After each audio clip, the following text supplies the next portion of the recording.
Okay, I think that's good enough. Sorry, that is a bad intro. Greetings, everyone. Coin here. Or Swirling Vortex, or Steven, whatever fits your fancy, really.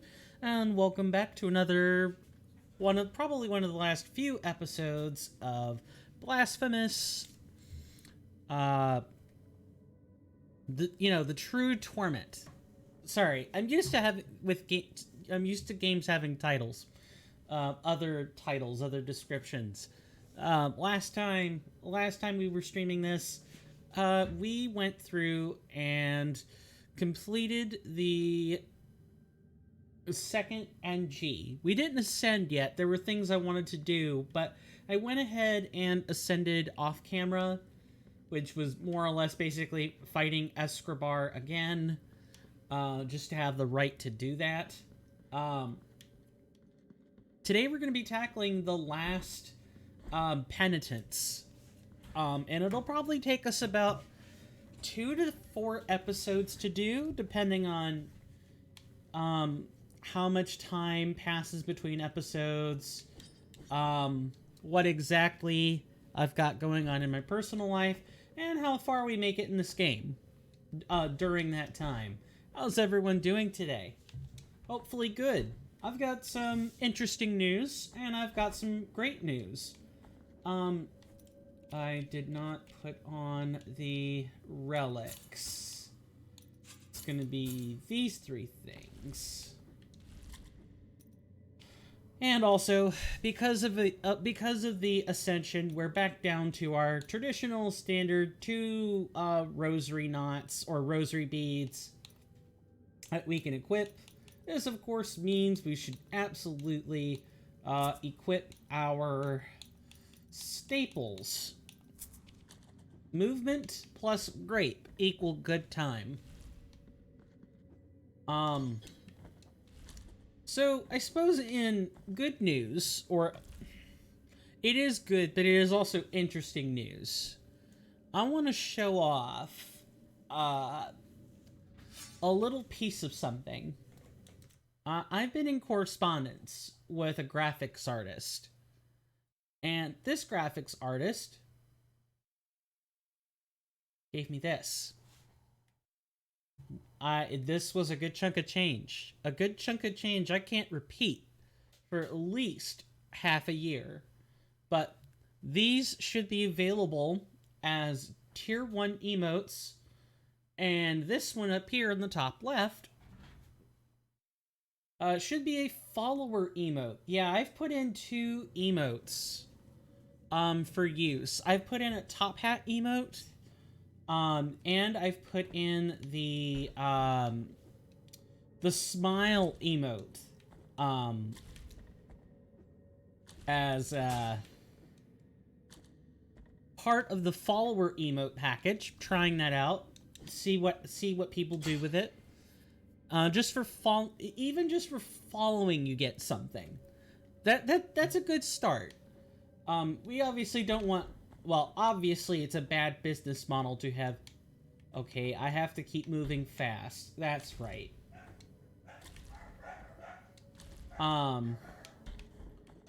But they go by the... The artist goes by the name, Amelia Harper. That's the Discord name.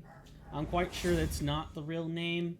I don't know if I'll be getting animated emotes out of this package or not. Like, I know what I paid for, but sometimes stuff changes. The hope is most assuredly that I'll be getting some animated ones to do from. Right now, I use the easy animate function for the top hat, but that does not do anything to make sure I've got the right... We just equipped it earlier. I like how you can do this straight from the start, too. Excellent stuff. Yeah, that's one of the nice things about Ascendancy, is that you can collect all the stuff over again if that's what you want to do. But the graphic work is nice. Is it the art style I'm exactly clamoring for? No, but then again, emotes don't exactly do great. when they are photorealistic or, you know, they're sort of 3D or stylized. I won't be phasing my old emotes out, of course. I paid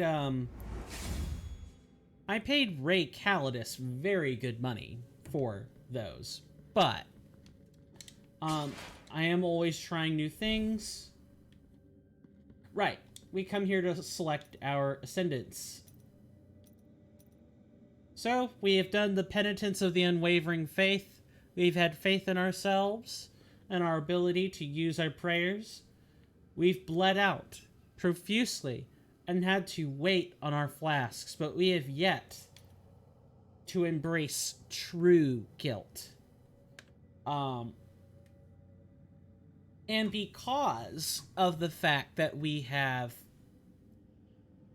done all these endings in a particular... We've done all of them. I've shown you A, I've shown you B, and I've shown you the canonical C ending. I've shown you those. So, what do I expect to gain from just showing you an ending C? That would be underwhelming. So we're going to do the whole thing over. We're going to go for ending C again. This time, we could go much faster because we know exactly what we're doing, right? That'd be the plan. But before we take on that capstone journey, let's call it, let's go and let's read over this. The penitence of the true guilt. Failure is unacceptable. Upon death, all your tears of atonement are placed upon the guilt fragment. Regret overcomes you. Your guilt level reaches the maximum once you fall. But nothing can ease your pain. Bioflasks will not heal you, refilling your fervor instead. You want Omega hard mode? This is the penitence for you. And what would it be if we just didn't do it? Yeah, and see, you can't even refill. So this is a playthrough where prayers are important. But unlike before, where we get a steady stream of prayers, like you get a steady stream of fervor to use them. Instead, we're going to be a more melee-focused one, focusing on prayers like Seda Dolorosa, or Zarabanda of the Safe Haven in order to avoid damage. And of course, no run is complete without Tiento to your thorned hairs. Nothing is complete without this absolutely cracked, busted prayer. For now, we can go and try Seda Dolorosa. Might as well. And we might as well refill here while we're at it. Yeah, so Omega hard mode activate. That's exactly what this is. Without further ado, let's just get into it. You know the spiel about these bosses already. Thankfully, the Warden of the Silent Sorrows should not be too much of a challenge for us.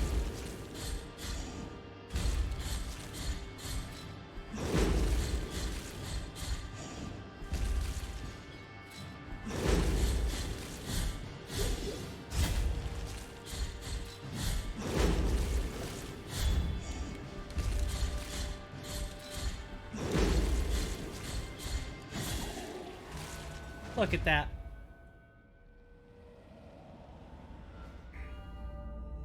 So,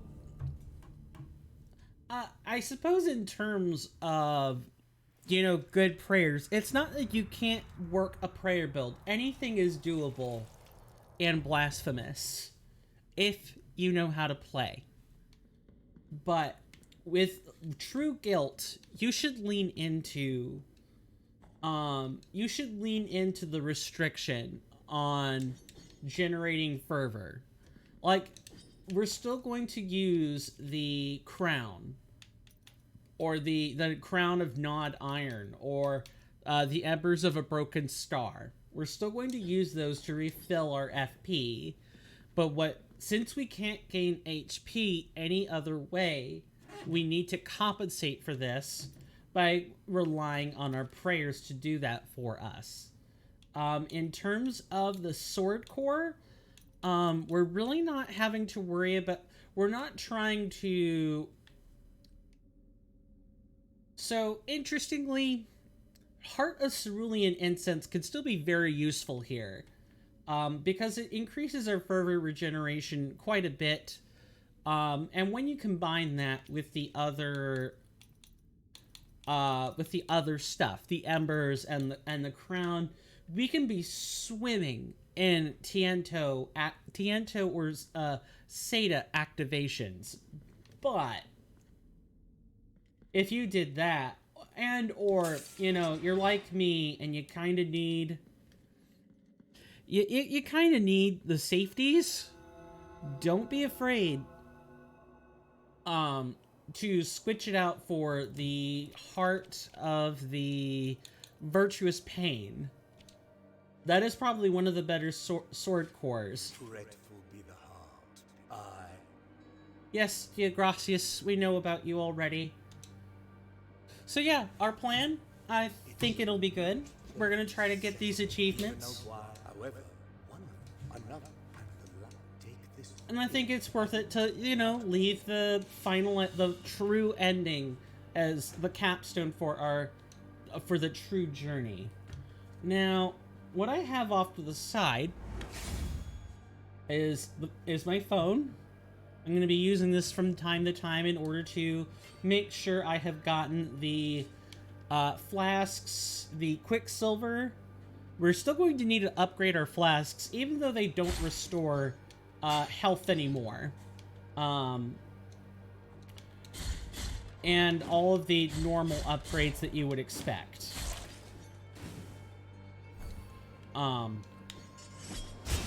Yes, we know about the bell. I don't care about that bell today. Yeah, we only need to do the Stir of Dawn once. After that, do it if you want to. I'm probably not going to complete all the bosses again. That's a little ridiculous. But I do still want to engage in Ending C, which doesn't require that you do anything with the Stir of Dawn. You're good. The Wounds of Eventide are functional DLC all on their own.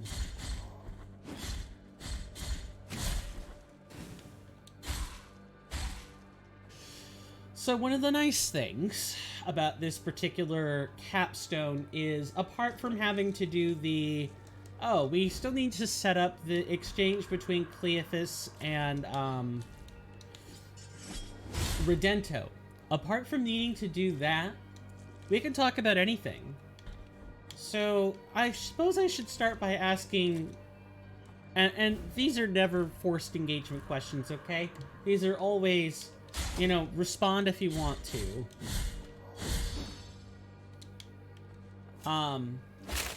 What do you think about the game?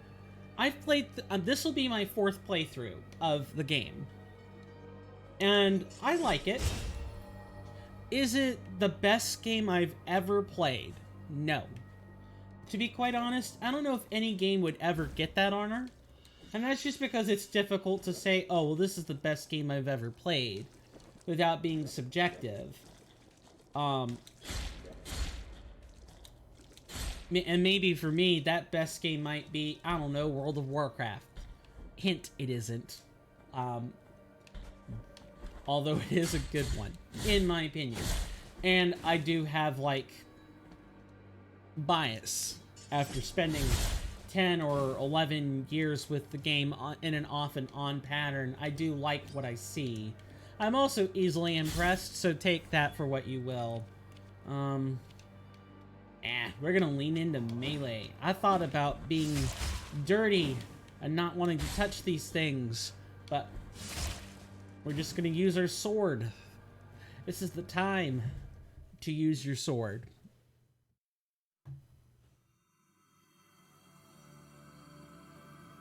Yep, we have already heard all that.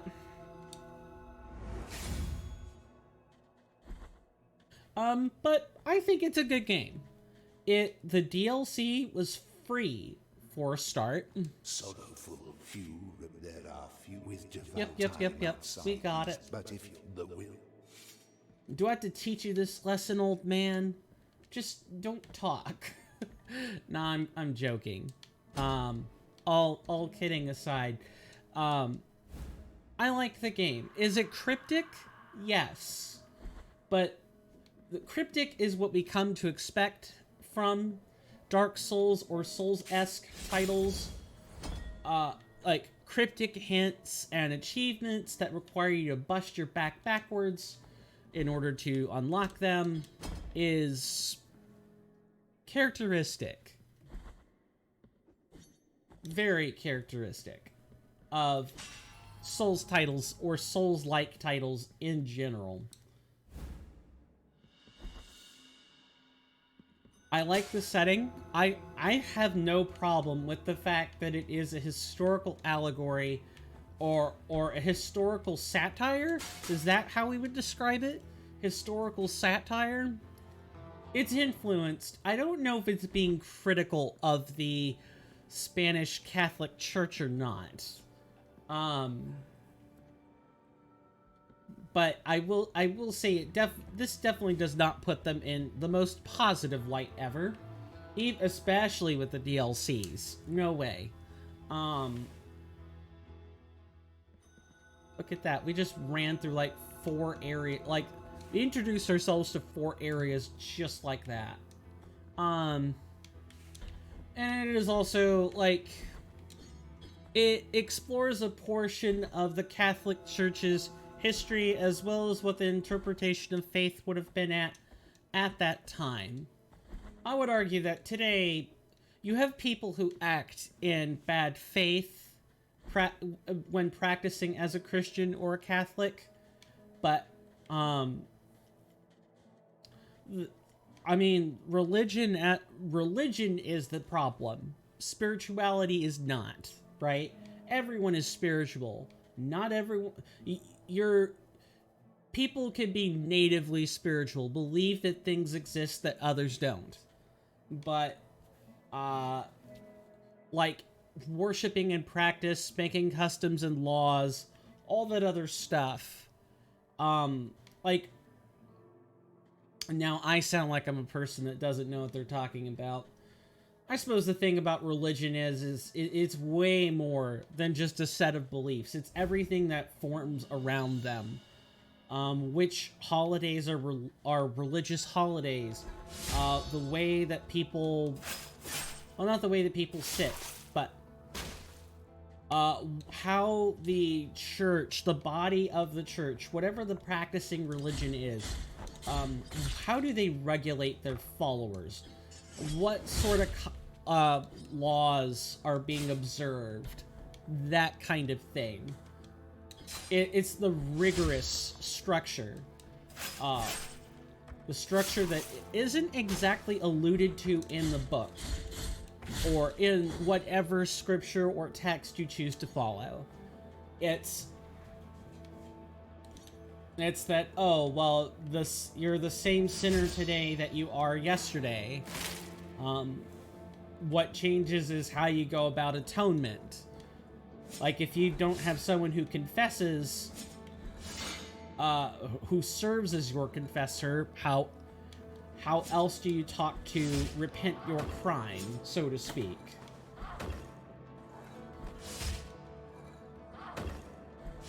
Etc., etc. The way that the beliefs are observed is what forms the religion, not anything else.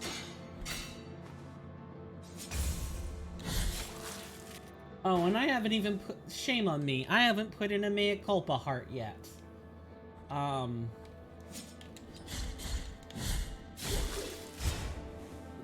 Making sure I don't get lost in my own thoughts. Yeah, it's...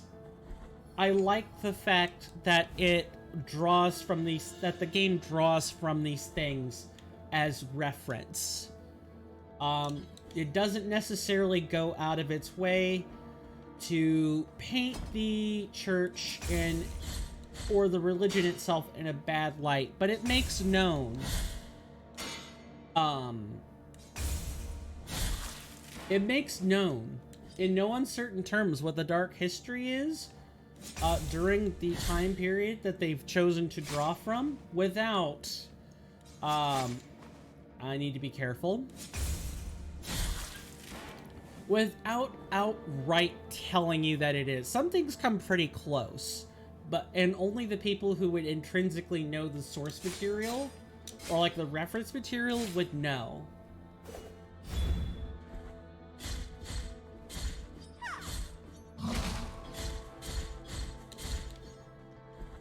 And even when you look it up, that doesn't mean you have an intrinsic understanding of why they decided to use that source material. It only tells you, oh, well,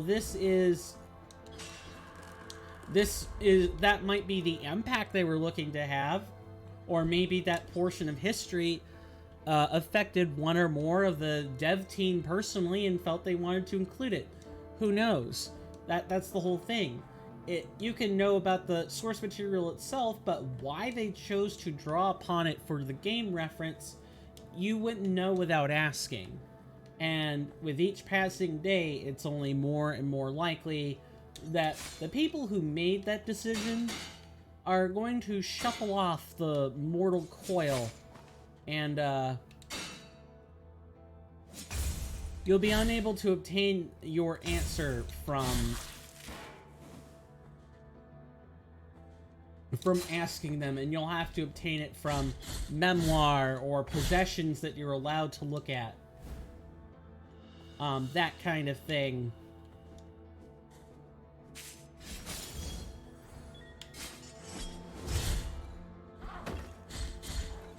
What other things that I want to ask? Does the type of... Is this kind of, you know, graphic, gory game something that people actually like? The gore doesn't really...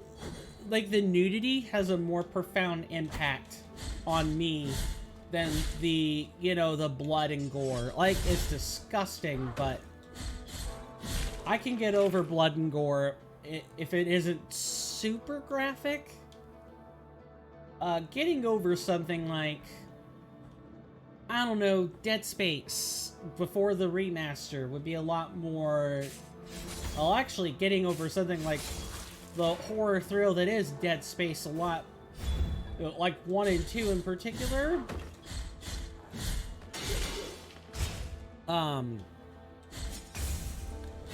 That takes a lot longer, or it might even be impossible for me. Oh, and jump scares. I never, you know, get used to those. I'm a very jumpy person. What can I say? Just gonna go and grab these remains. That way I don't forget them. Not that we even need the remains, since, you know, we're trying to get, you know, Cleophas to defenestrate himself. But, alas, well, you know, if we do end up having the cord on us, it is the worst thing in the world. But I'm going to try hard to set up that achievement this time.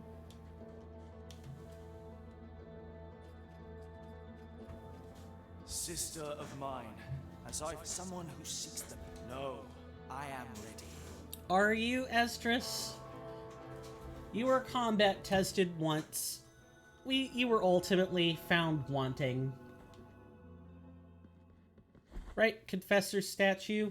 And of course, we actually should just go through the motion of killing it. Well, we actually have to die, though. That's the thing. It restarts as...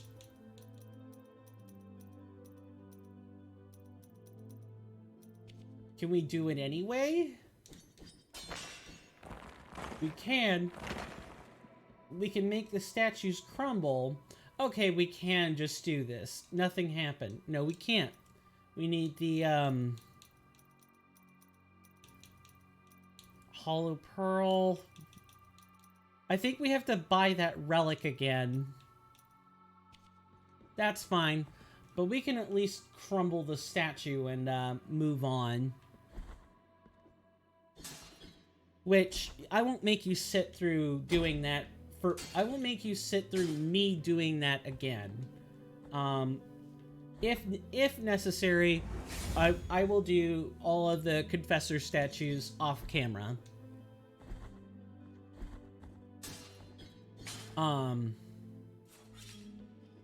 Here's something else about the game.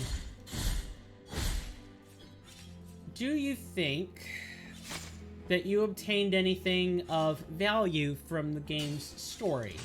Like what it chose to talk about in the way it talked about it? Did you learn anything that you didn't know about, either the history of the Spanish Catholic Church or the people who were surrounded by it, or what the faith looked like at that time? I did.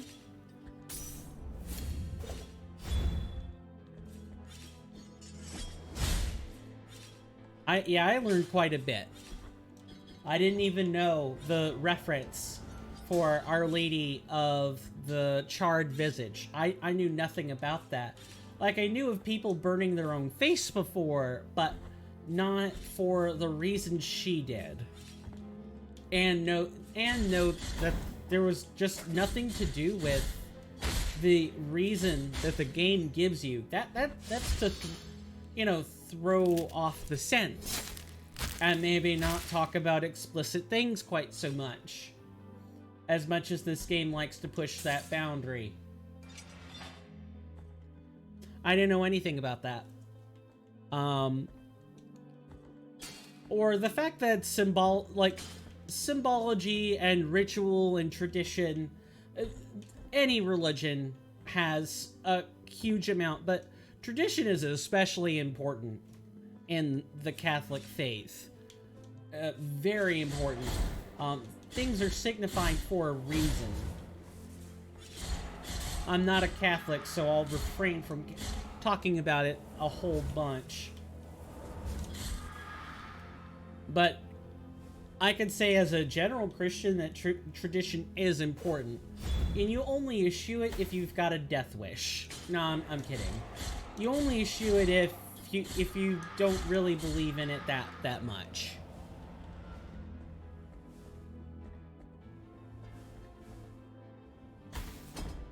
After all, unclean animals are still unclean animals, yet the Lord told Peter to prepare them anyway for the feast, so that the people had things to eat, because it all came from the same place. Sometimes tradition has to be eschewed in the favor of being practical.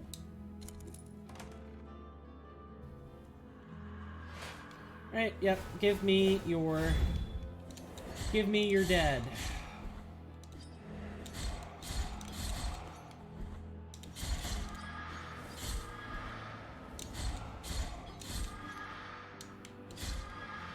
Thank you very much. 4K in the bag already.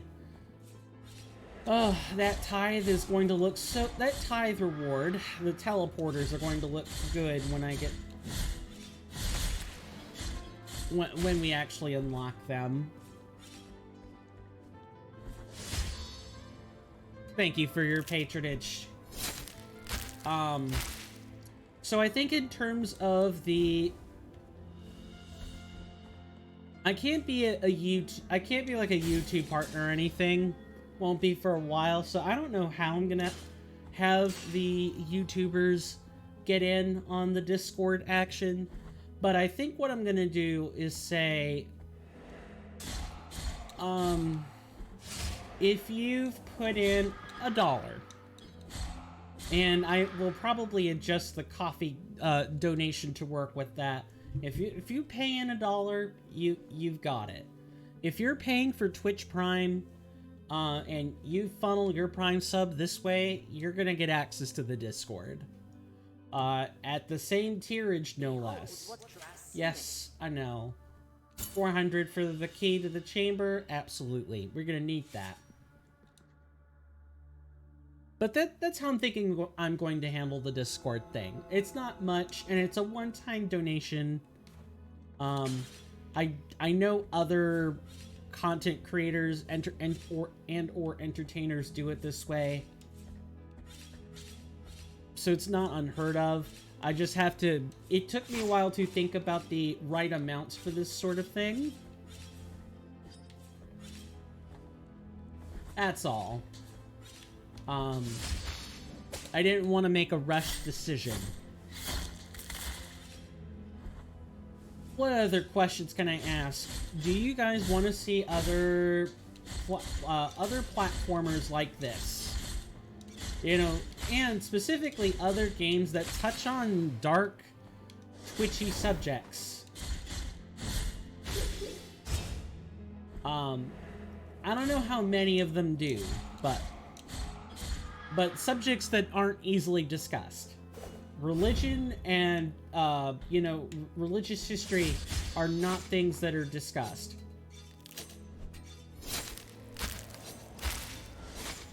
Really? Come on. That was badly timed. Just goes to show that sometimes, you have to be careful with your executions. Yeah, now look at that. You can tell that we're experiencing true guilt because that Tears of Atonement icon is covered. It's covered in thorns. Let's go get our true guilt back.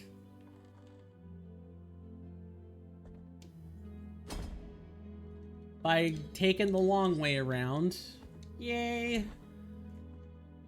But we're only 38 minutes in.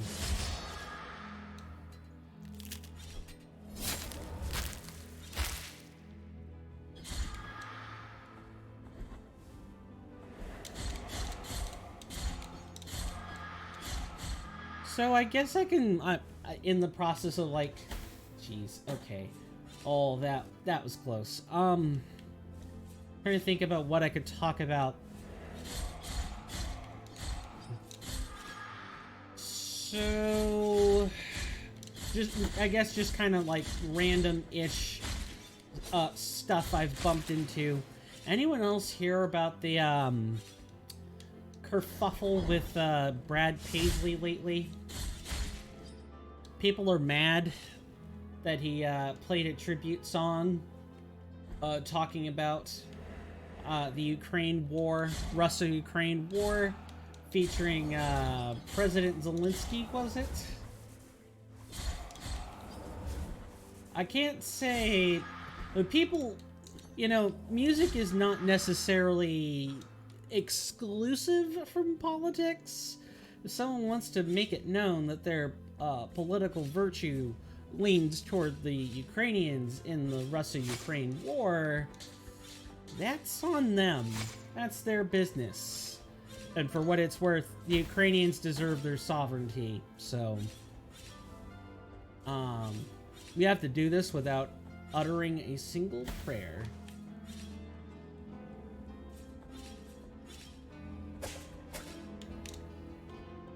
What are you doing? Why are you spazzing out like that?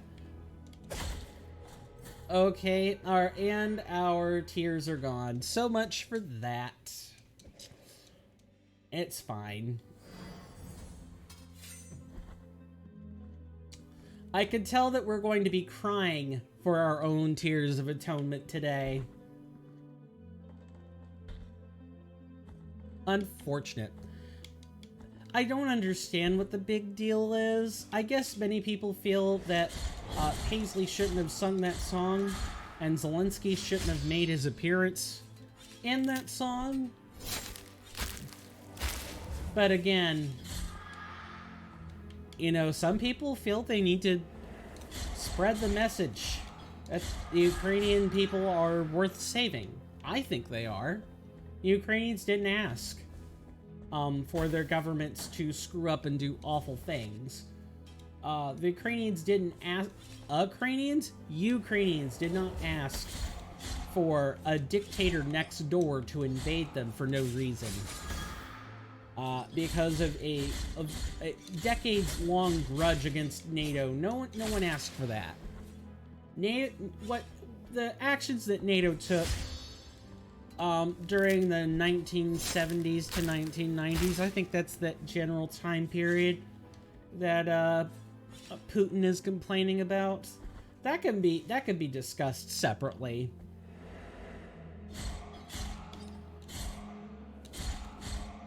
But just in terms of the Ukrainians, they didn't ask for that.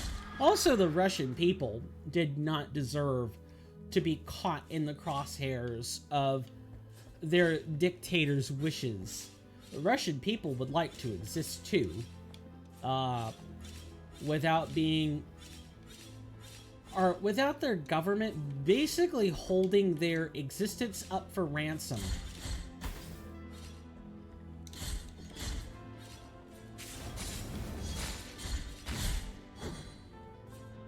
The thing is just wrong, and the war needs to end. I'm just not sure what that's gonna look like, and I don't really want to say, oh, well, you can't have...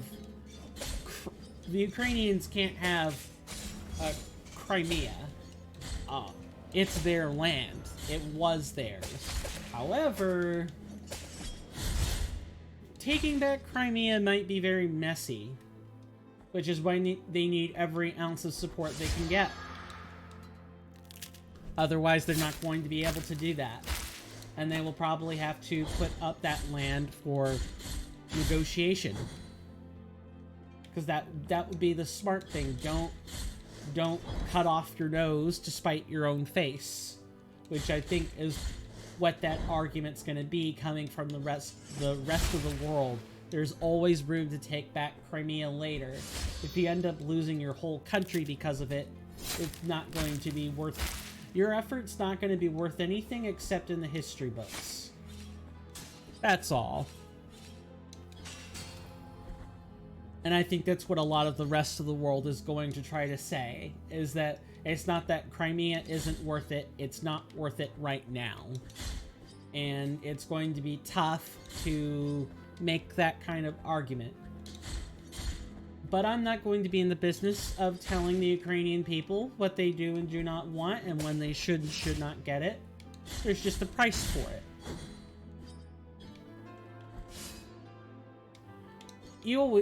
This wall always throws me for a loop. Needless to say, if there's anything you could take away from the historical references in this game, excuse me, it's that history is very messy. History is very messy. Oftentimes, the good guy and the bad guy are not easy to pick out. And if you read into the history a little bit more, you begin to realize that maybe there's a reason why people are upset, angry, and fighting with one another.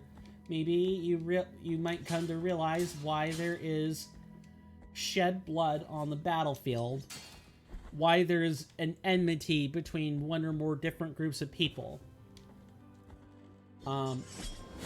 and why people draw reference from violent, bad things in order to talk about them in a game. Yes, the game or the medium makes money off of it, but in the process of that, you're always going to make money off of satire. You're trying to exist in the world. You're trying to exist as a business, and also try to prove a point. Man, these guys hurt a lot. Yes, please. I'll take a beating from the priests any day of the week.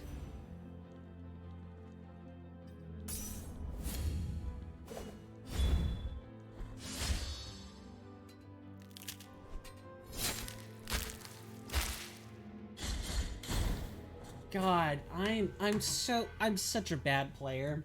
Yeah, the Penitence of the True Guilt will separate the average, the good, and the great players of Blasphemous. It really will. I'm average at best, abusing Tiento to your thorned hairs in order to do things that I probably really shouldn't. That of course means that... Okay, we're going to figure out how to do this without causing problems.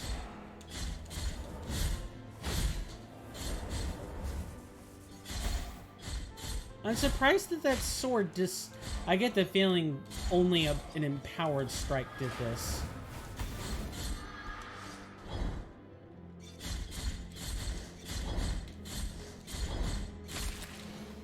Okay.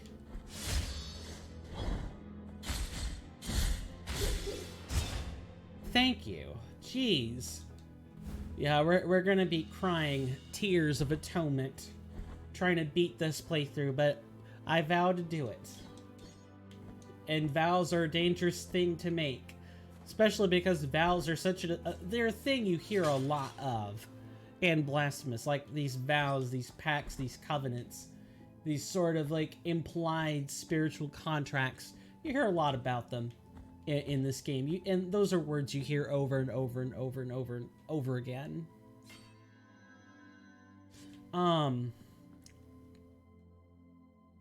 You guys know the deal with this boss. Not much left to say except, you know, do it. So I'ma do it. Let's get on with it, and I'll see you on the other side of the boss fight. I was able to talk to the brother of the Silent Warden, but not this.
Easy. Turns out when your sword's at full strength, it really isn't that hard. Let's go get her wound.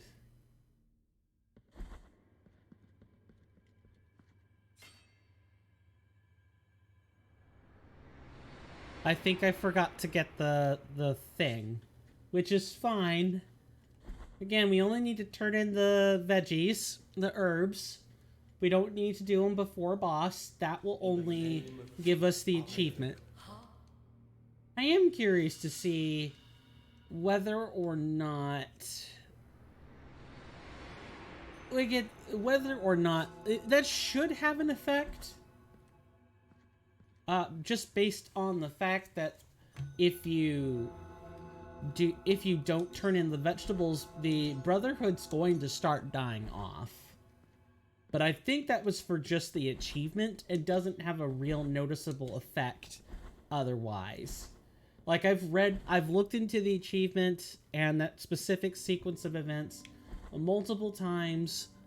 And there's always some bit of confusion. Yeah, there always seems to be a bit of confusion.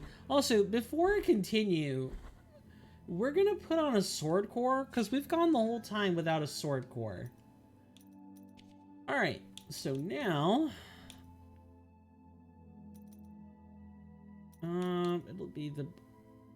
Nope. There's one hurt earlier.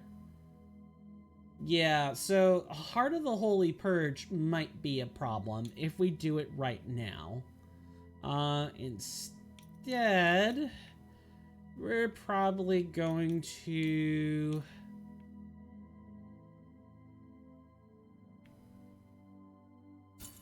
Okay, we're gonna put on the Molten Heart of Boiling Blood. We're not getting much anyway. We're not getting anything anyway from healing with Bile Flash. We're getting Fervor. So it'll just reduce the Fervor gain, probably. And that may be just fine, as there are actually many ways to generate it.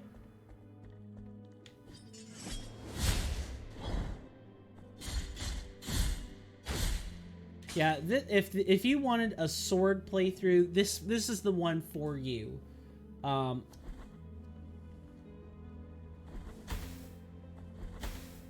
yeah, this should have been a Tiento segment. And speaking of Tiento to your Thorned Hairs, it's Tiento time right now.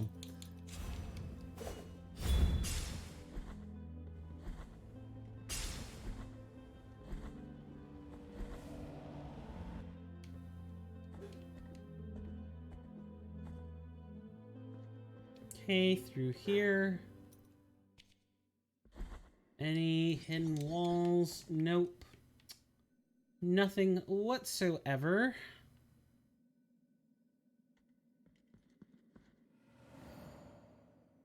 Here we're going to be tithing often. You don't want to be holding on to...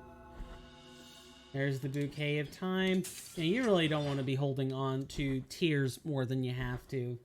Kind of sucks, but I digress. We'll make do.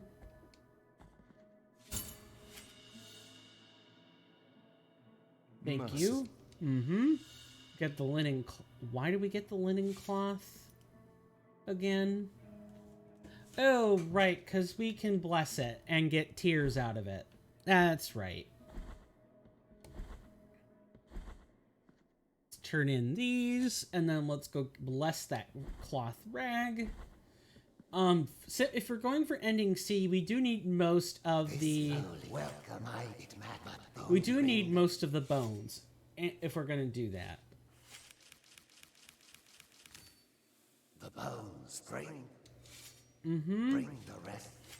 Yes, bring the rest of the bones. Oh, and Isadora is going to be a right treat under these conditions. She's going to be way harder. We're not going to be able to use any prayers at all, which is going to be a real problem.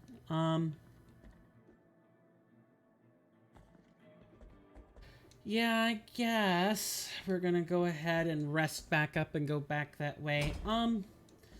What else can I talk about?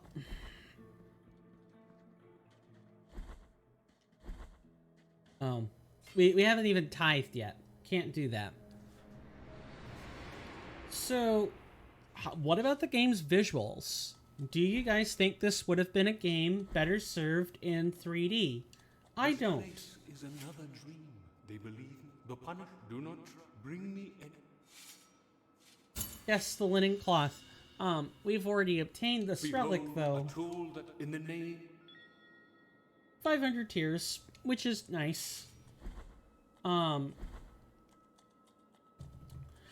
personally think this game serves just the right amount of, art.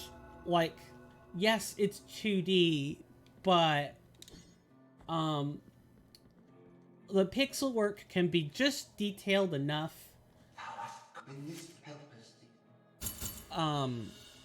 Sorry, I'm having a tough time getting my thoughts together today. And with the way that they've sort of allude to it and not really talk about it explicitly, I honestly think Our Lady of the Charred Visage might be the closest or one of the closer references they can get to real history. And it was a very, very fine balancing act to keep it from being super obvious who they were talking about. Anyone who knows the source material will know who it is. But for those who are like picking up the game and like, oh yeah, graphic, gory content, 2D Metroidvania platformer, my treat. Scrumptious. Aren't really thinking about that so much. Show me that you've decorated, church. Yes, your paintings they're stolen. They're reclaimed.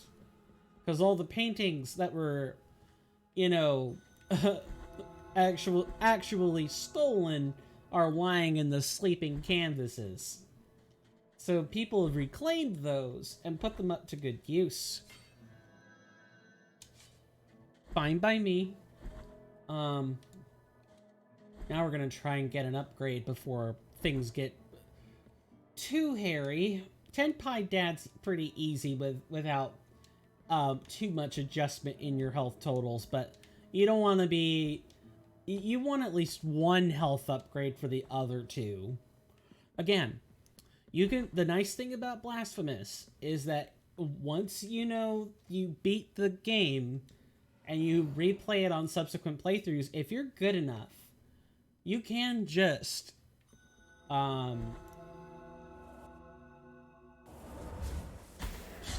really? Okay, that one was my fault. Bad gameplay.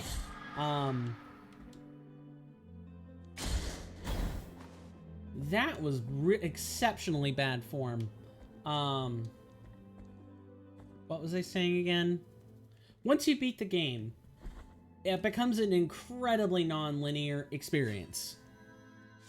You can pretty much do whatever you... The only real way you're constricted is you have to beat all the first sets of bosses before you beat the second set. There's no way around that.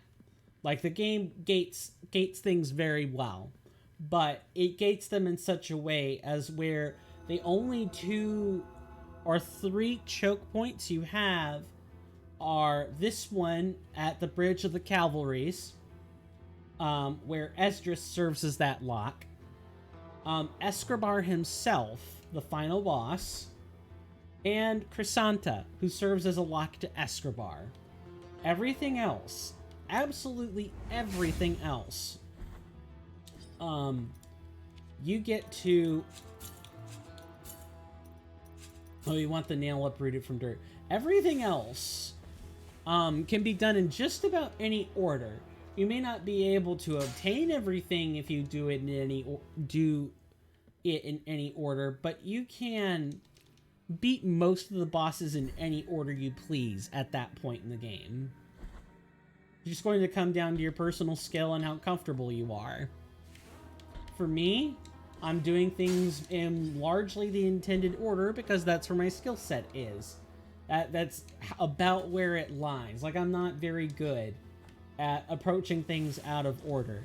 I like having a rigid structural order to the way I do things. And so it just helps that the game forces you to go through it this way the first time. I'm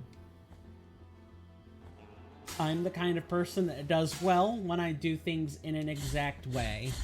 I'm not a person who deals well in change. Like, I can adapt. Every person can. But I'm not going to be very happy while I'm trying to adapt. I'm much better when the structure is the same each time. We already have the silvered lung, so this should be a non-problem.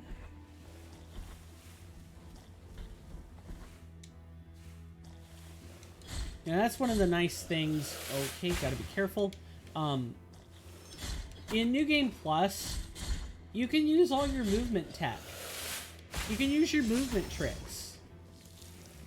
You're not limited. I much prefer this. Although I don't like the health changes that come along with it. That kind of can't be helped, though.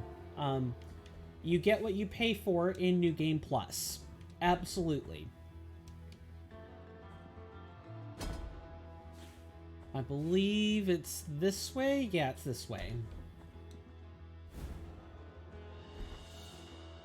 And of course the arcade room, which we never need to visit ever again.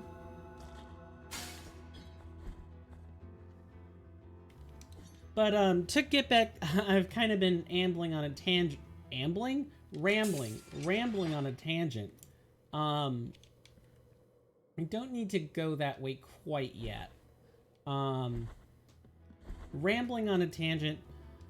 I think the game is served by having it in this 2D pixelated form. I guess it's not, it's more like it's stylized. I shouldn't say it's pixel. It's stylized. But it's clearly not like a visceral 3D representation of every setting and scene. That might make things hit a little too on the nose. Especially for things like, it's not the Scion of Abjuration, or Our Lady of the Charred Visage. Those visuals in 3D with realistic rendering might make those things hit closer to home than they should. So by doing it this way, where it's stylized and it's sort of restrained visually, it's colorful where it needs to be, but restrained otherwise. I think it strikes a good balance with compelling visuals that aren't too on the nose, while also being able to tell the story. The art tells the story that it's supposed to.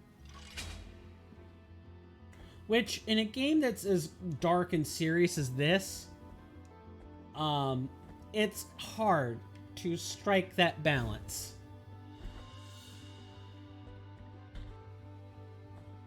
I think, yeah, that's what I thought. That's for the hairy amalgam, the three-headed female monster. I don't know how else to say it. She's like a winged beast. That's how you would describe it. With a humanoid-esque form.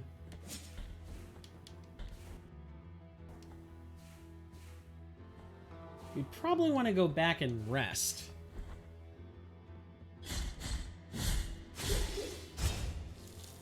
Open that shortcut. Good. Very good. What else can I talk about now that we're sort of, on the closing stages of the game? We're playing through it for what will presumably be the last time. Has this game had an impact on you? Were you struck by something that we've shown so far? Granted, it's very difficult to say that with as much time as it's taken for us to play the game, but we've asked these kinds of questions before. The Xenoblade Chronicles 2 playthrough comes to mind when I think about times where we've asked that question. Did you come out of the whole experience with something to talk about? With Blasphemous, whether it's the story, it's the art, it's the references, it's the gameplay mechanics, the replayability, like what the New Game Plus packages have to offer. Were you struck by anything out of that made you go, oh, I want to talk about this with my friends? I may need to gatekeep it a little bit, so I don't gross them out, but there's plenty to talk about. I do. I talk about it with my tabletop friends sometimes, and with people who ask, I could say, yeah, I've played the game, 100% once, and a good chunk of the game the rest of the time. All that fun stuff.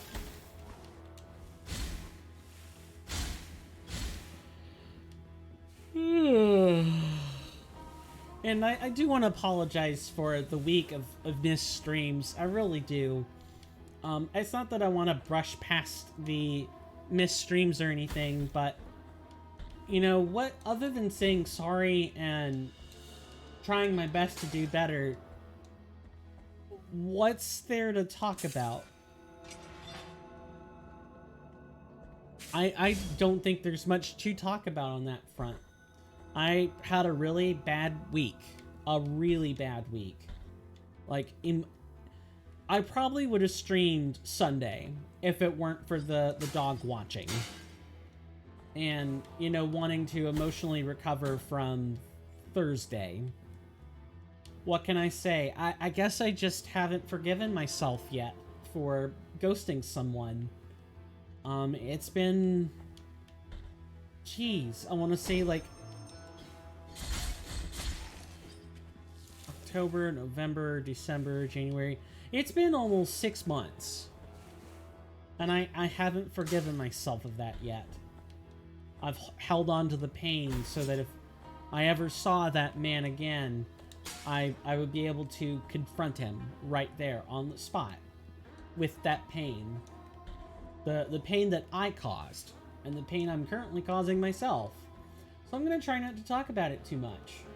But just know that a large part of the streams being missed does have to do with the fact that I am still kind of beating myself up over my actions during that 6-month period. Because if it were the other way around, I would feel sad about it. I wouldn't be mad at that person, I'd be sad at myself. Thinking, what have I done to make this person want to ghost me, etc., etc. And I bet that was the exact same thought running through his head at the time. Or maybe not. That's sort of the irony of it, isn't it? You never get to know. You don't get to know. If you ghost someone, you don't get to know... Oh god. You don't get to know why you died. No, you don't get to know what the reason is for the continued silence. You don't. Because you caused it first. And that's the thing that probably hurts. That hurts consistently. More than anything else.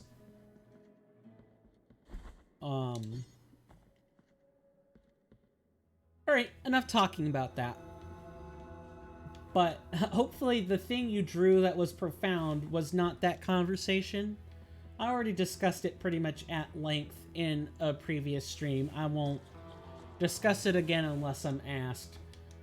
Speaking of, you know, discussing stuff, I'd like to know what some potential... I would be interested in knowing what some potential rewards you'd be interested in seeing are. I hesitate at offering merch. Everyone does that. Everyone has to do that to live, to survive as an entertainer. I'm interested in other stuff. Other things you'd be interested in seeing. Excuse me. And I think I've said that like 6 times, 6 different ways. And be sure I'm not hitting myself, or getting hit by the spewed poison. That's okay. A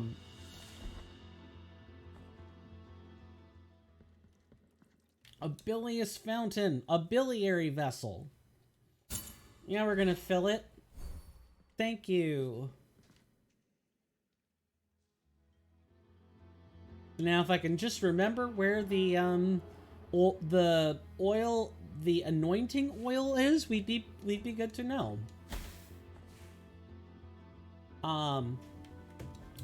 But hopefully this game left you with something profound, as it has me.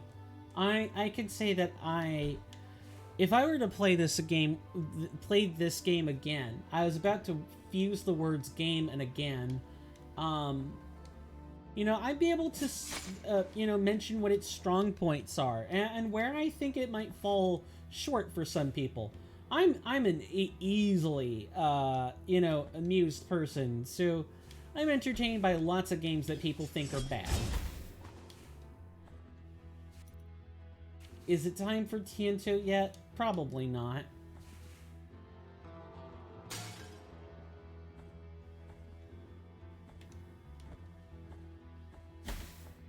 Okay, now it's time for the Tiento, that prayer. I already had it equipped the whole time. I couldn't even use the Seta if I wanted to.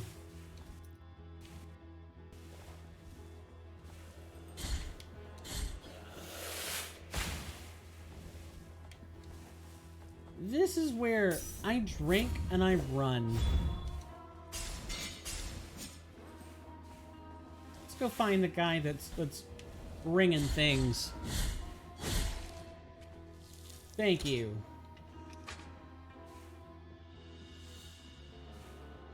Another bile vessel? Don't mind if I do.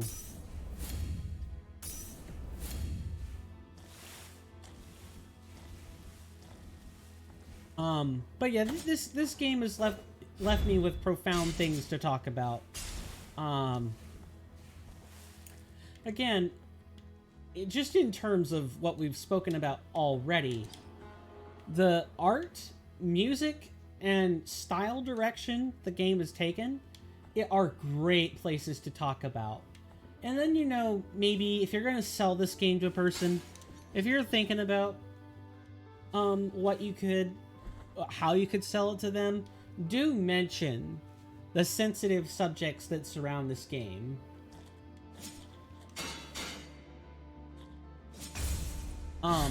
Because if people bump into this during their playthrough, people can be like turned off from that. And understandably so. Not everyone asks to be signed up for not everyone asks to be signed up for this level of gore. This level of religious allegory, historical allegory. Not everyone signs up for that. Some people are very sensitive to that subject.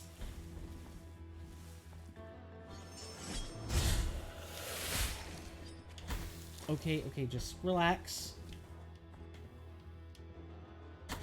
Yeah, I do often have to tell myself that. I'm a person who will, you know, just kind of run rampant with their own thoughts if you let them.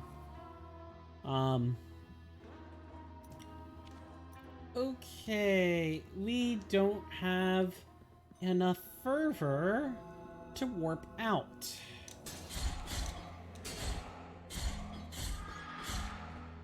Which could be a problem.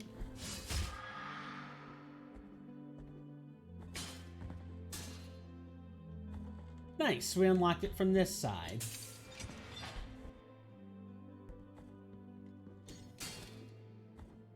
Now, let's go farm ourselves some repeatable ghosts, shall we? And not me either. Or, no, I can't, because that only works on the Bleeding Heart. That Penitence specifically makes the enemies come back per room. Just by playing through this game, you'll get a good appreciation, like, just repeating the game over and over, you get a good appreciation for what the game will and won't permit under standard and altered rule sets. And I like it. I like this. You are limited.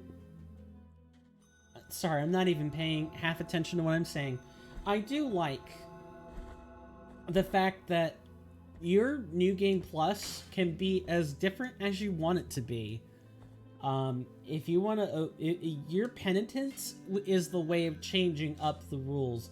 Granted, could there be more? Sure, but I think 3 is plenty because the first playthrough is long, so people are looking to just do something else, like spice things up, so it's not the same. And I like that you can make it different in that way, whether it's through the prayer, like the constantly having to mind your fervor because it regenerates so much, you might as well make use of it, so you have to mind it more, or the fact that, you know, instead of having a health gauge You have health orbs. So if you like Hollow Knight, that mode is for you. Or this, where, you know, this is the punishment turned up to maximum. The punishment turned up to maximum. And if you're so good at this game that you need the challenge, this is where you could come to get it.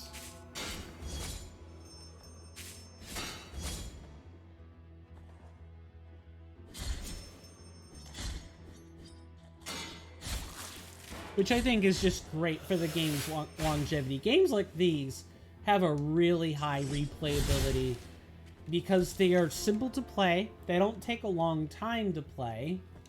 And if you've beaten it already, a simple precursory look at the system is enough.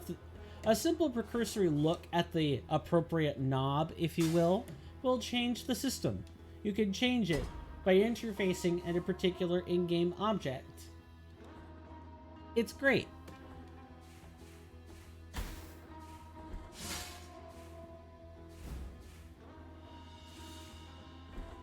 And I want to bring more stuff like this to you guys, but you should show it.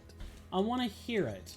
That doesn't mean I'm going to deny it if, you know, I don't get any input. Just, you know, if these games aren't your cup of tea, then I'll know it from the silence, right? Of course, I'm really small.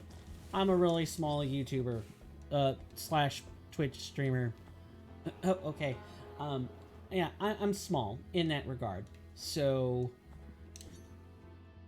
at most, I would say 1 to 3 inputs is probably fine. Which way do we need to go for this again? Right. Well, we can't even refill at that fountain anyway. We're lacking the tears.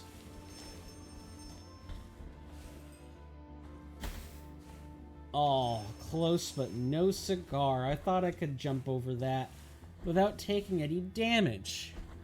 And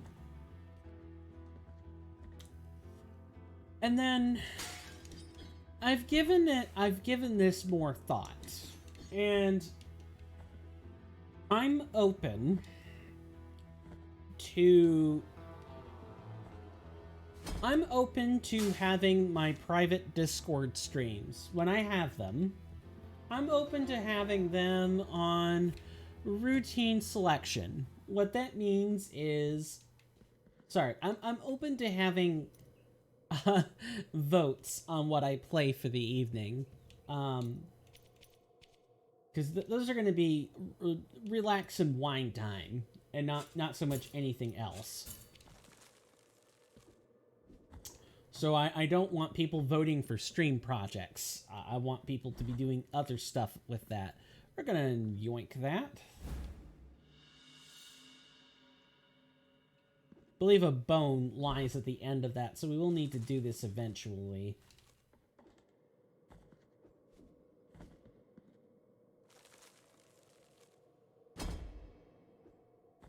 Beautiful. Alright, well, what does falling down here get us? More health. I never say no to health, though I might say no to that visage. We need like a sensor for that. It's fine. I would be interested to know what that origin is. What her origin story is. Who is she supposed to be modeled after? I think I might have read about it in one section, but I didn't read it for very long. That's something I get to talk about when I do all of the long form.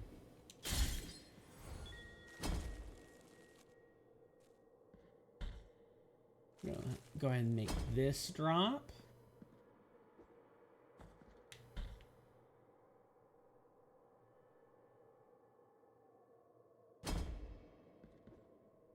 And this one. We'll have to go back for that other one later. Connie Who will never not be funny.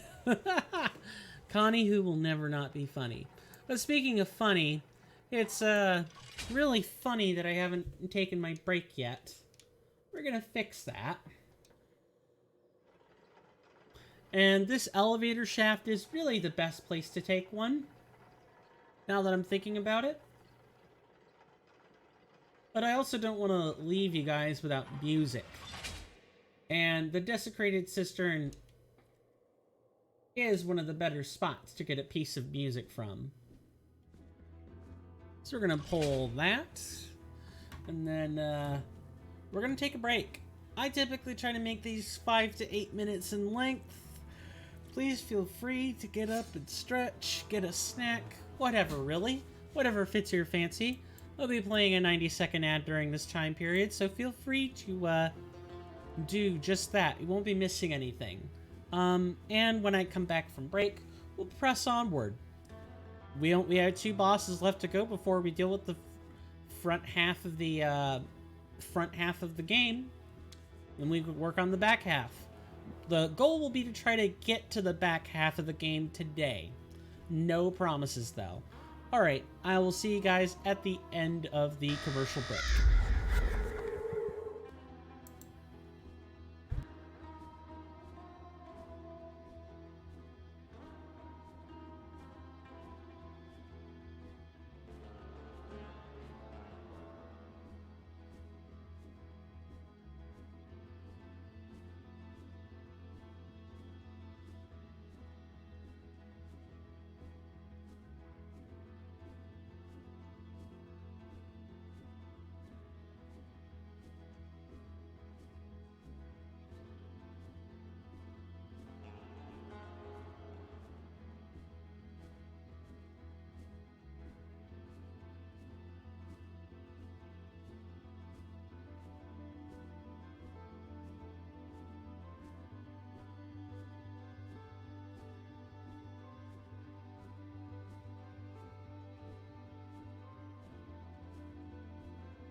I am back, folks.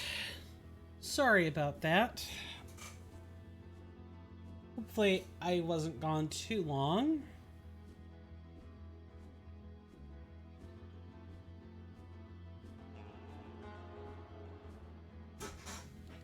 So, hopefully everyone's break was good and there weren't any real complaints about it. Hopefully everyone had a nice fun time with their break.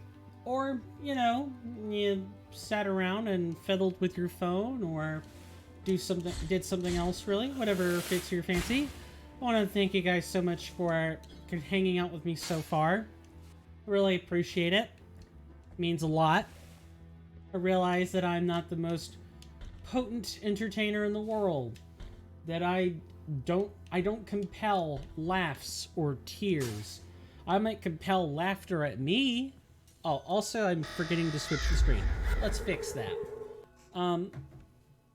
Yeah, I want to thank you guys. I'm not the most compelling entertainer in the world, but I am putting forward my best foot. And that's all I have to say. I'm putting forward my best foot, and... The miracle is taking us away, one after the other. Could we avoid this fate that is imposed on us from the High Wills? Huh, so Tirso has an interesting comment here. If you don't turn in the herbs and vegetables before you kill a boss, he'll comment on that. Not necessarily it's a sign that you failed the achievement, for sure, but it is not a sign that you won't get your rosary knot out of it. For that... Well, there's no way not to get the rosary knot except by not turning it in. It's nice that that's cancelable. I was getting ready to face tank something, and a hit from one of those, you know, skint naked ladies with the crosses on their back, or the ones that are holding statues, are most assuredly not a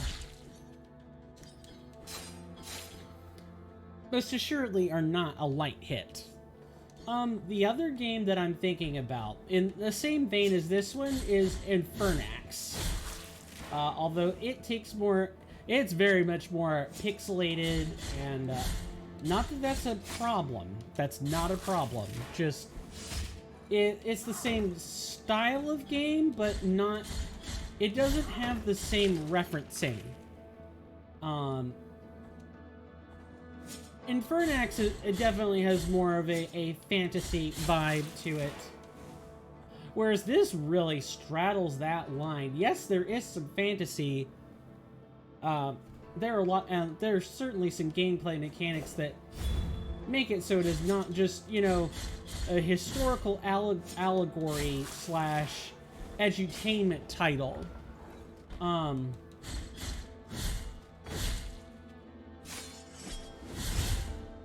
But Infernax is more fictitious. It really is a reference. Any material used is a reference, and it makes references to other titles or general tropes more than it makes reference to like spirituality or history as a whole. It really doesn't do that in the way that Blasphemous does. I like Infernax, and I would love to play it sometime on camera, but there's just as much blood, like implied blood and gore. It can be very explicit. But this one attempts to make a point. Blasphemous attempts to make a point about the history it presents to you, about the setting and environment it sets to you. Infernax is not there for that. The story is much simpler. You're free to be a little bit more whimsical with it. There are some things in Infernax that will make you think, but not to the same degree that Blasphemous does, and that is not a problem. It's a wholly different style of game. It's not wholly different. It's still you still obtain upgrades. It's still Metroidvania-esque, but it's it doesn't straddle the line quite so thinly like this game does, and that's not a problem. It's just a difference. That's all it is. It's a stated difference between the two games. Is one is there to entertain, and the other, well, they're both there to entertain. They're both there to make you think, but this one makes you think about the deeper things. Whereas in Fernax, it's more situational. You're thinking about what happens in the game and how specific things might be a reference to it. Not the whole setting is not a reference like Blasphemous is. But it is a game I would class in a similar vein to Blasphemous. The difference is how the two games present and play almost entirely. And there is nothing wrong with that.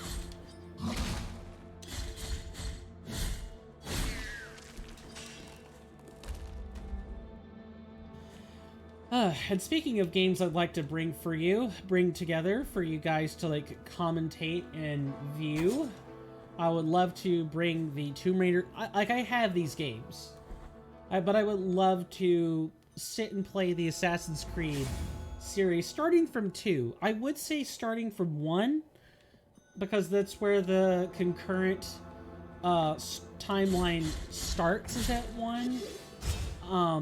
But 1 doesn't port very well to PC, and if I were to play it, I'd have to get like a console copy. And we wouldn't really be able to do much with it. It would be its own standalone thing. Not that that's a problem.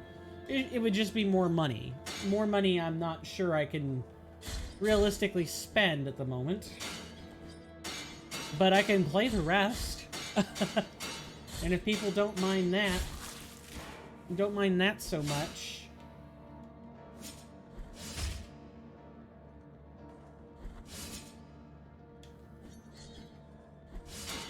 Really? You pivoted right at that point? Alright. Whatever. Let's work our way towards this next boss. I'm going to try to take a break at 2 hours in, and we'll make it a 3-minute break. So I can keep the breaks all synced up. But if at 2 it's not a good time, I'm not going to force it. And I say 2 hours, but maybe 1 hour and 58 or 2 hours and 2 minutes. Somewhere within that range. Contrite. Oh, perhaps the mirror promised land. Let me ask of you the favor of bringing as my last will. Take this. Thank you for the golden thimble. We can't collect the oil without it. Hurry up. I can still hear the call. What did you have to do, good sir, to get your hand, like, branched that way? Like, are you the tree, or are you the statue on the tree? Methinks you're the tree because your arm is reaching through the tree, but maybe you broke free of that constraint? I don't know. That's weird. Like, clearly this, like, humbling statue is what Jimino looked like before he died. But it's almost like he changed positions after he died to become that tree. You really shouldn't question things in Blasphemous. My nose is itching so bad right now. And I want to scratch, but I'm not going to, because that's gross.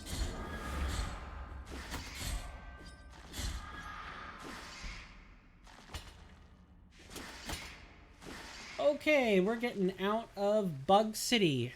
Like... Oh, but I want that so bad. Yes, by all means, all of you, please leap in the same general direction. I'm trying to think of other things I kind of want to talk about. Alright, it is time for everyone's favorite prayer. Or not. Because I don't have enough... Oh, that would be why. I had it equipped the whole time, I guess.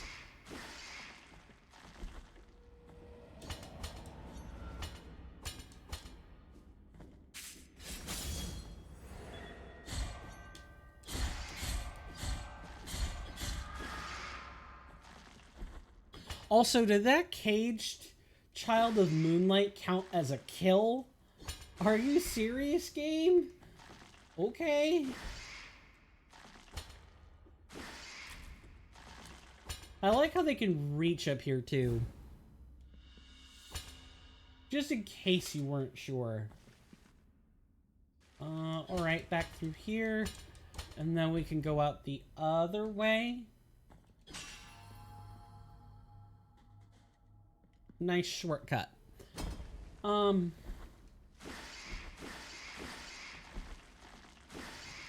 really struggling to find things to talk about.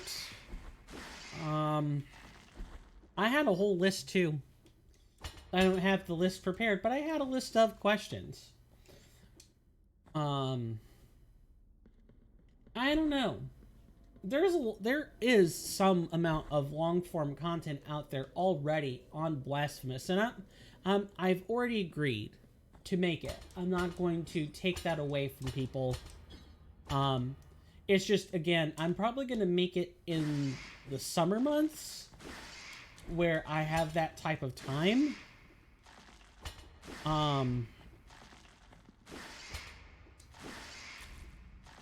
Yeah, that's really about it on that. I'm going to make that stuff in the summer when I've got the type of time for it. As for Elden Ring Reforged or Grim Dawn, I don't know what I'm going to do about those.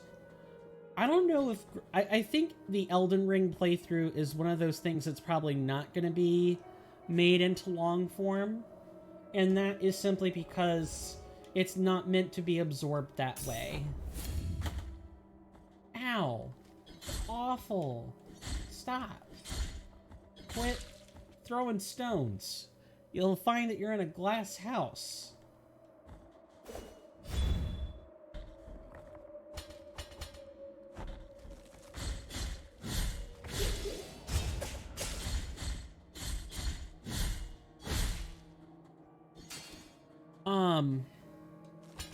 And for Grim Dawn, that's a modded playthrough.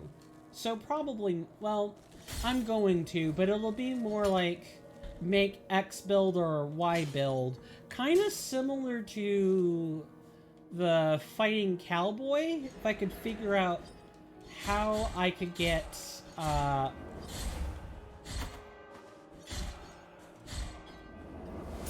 yeah, that was a bad decision. I should have just noped out and left.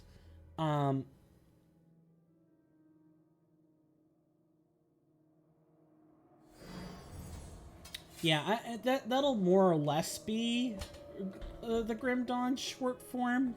Maybe I'll throw in, like, here is the story around X point or Y point. You know, discuss the story. But not much more than that. It probably isn't going to be a how-to for every achievement or anything else of that sort. There are Grim Dawn videos out there that do a lot of that work already. I want to focus on the builds as the mod presents them, and any changes that the mod decides to make to the game's story, which should be 0. So you should just be able to talk about the story normally. But, I digress. That might be for... That's gonna be way off in the future. And then I suppose after Grim Dawn, I'll probably be doing the Elix stuff. I gotta get that out of the way. Grim Dawn doesn't have a... Oh god. I just jumped into the pit again. Whatever, I guess.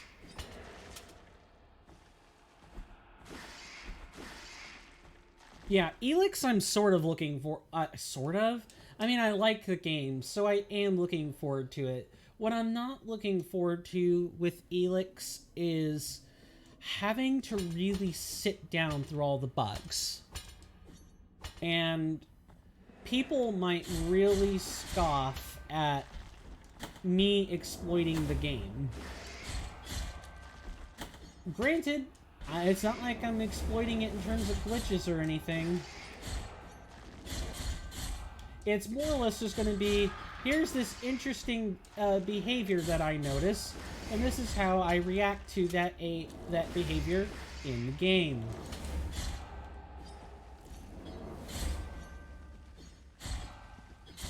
Or maybe Tyranny. That might be one. And it can even be in the same class of game as Blasphemous. There really aren't any good mods for it. I don't know. These are just the things I'm thinking about when I think about creating new content. It's easy to get so stuck on content you already make that if you do it for long enough, you might...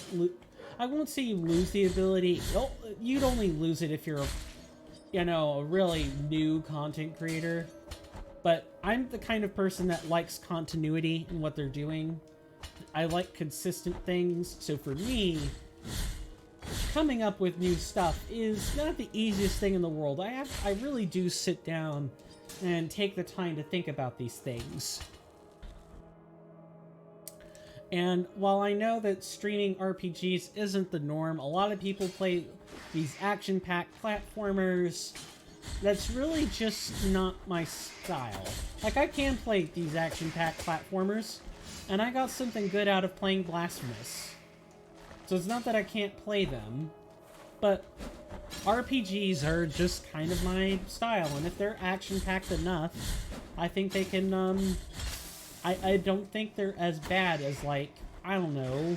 And okay, I'm speaking generally, and I need to speak specifically, like the Trails of series, by Nihon Falcon. I think that's the name of the, dev. That's not something that's easily streamable. That's better suited to, a recording, or if you've got a niche audience. We do not have... Oh, that was so close. We almost died.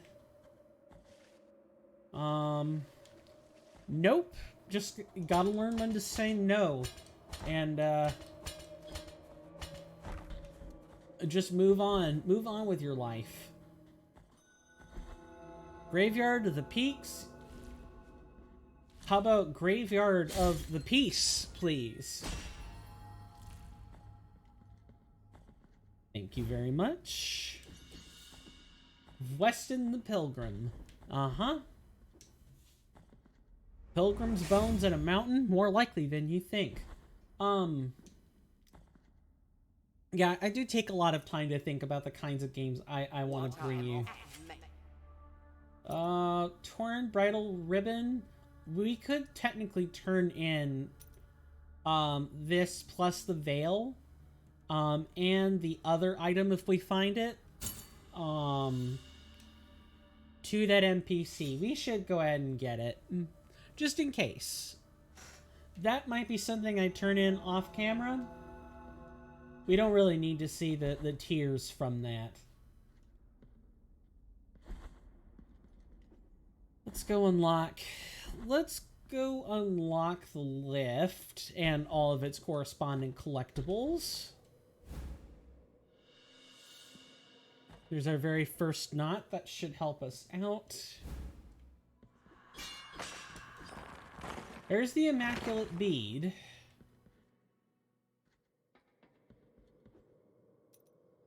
You know what I'm thinking? I'm thinking that this bead It should be equipped right away. Let's just break it. There's no reason to, we don't want to let things go to waste, but the whole purpose of this object is to get broken over and over again.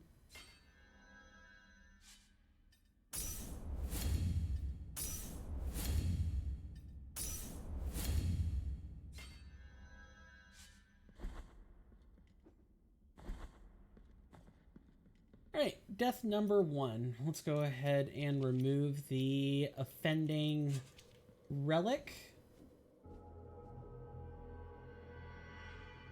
Man, imagine getting excommunicated this many times in a Catholic church. I don't think I've ever even witnessed a proceeding for that. I don't think there is a proceeding for excommunication. I think they just tell you. Where? Oh, right. This thing has to break first. This thing is probably very good in this mode if you're really trying hard not to die. Like, you're not caring about the ending.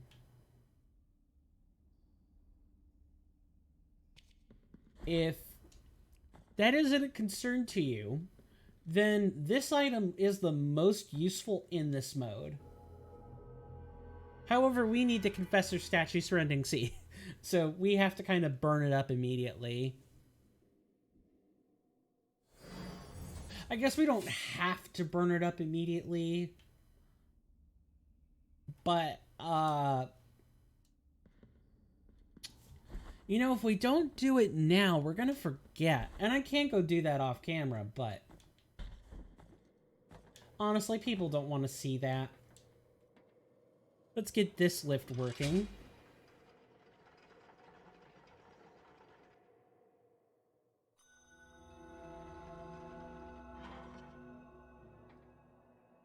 Thank you very much for the lift, sir and or madam elevator. Then as for... we had...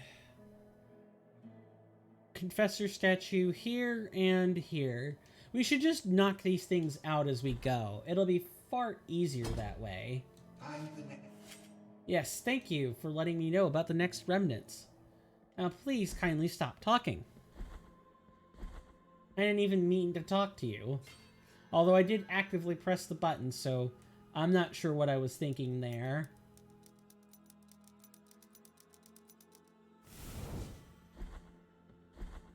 Like I said, we're really not going to be... we're going to be tear starved for a while. Our tears are going to be very dry.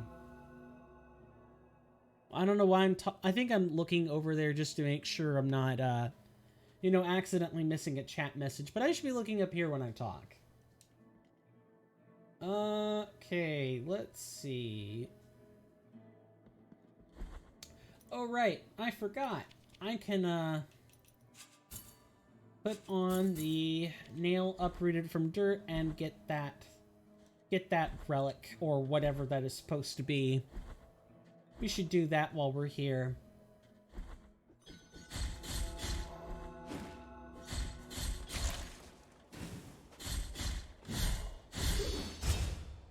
Oh, is that a free execution I smell?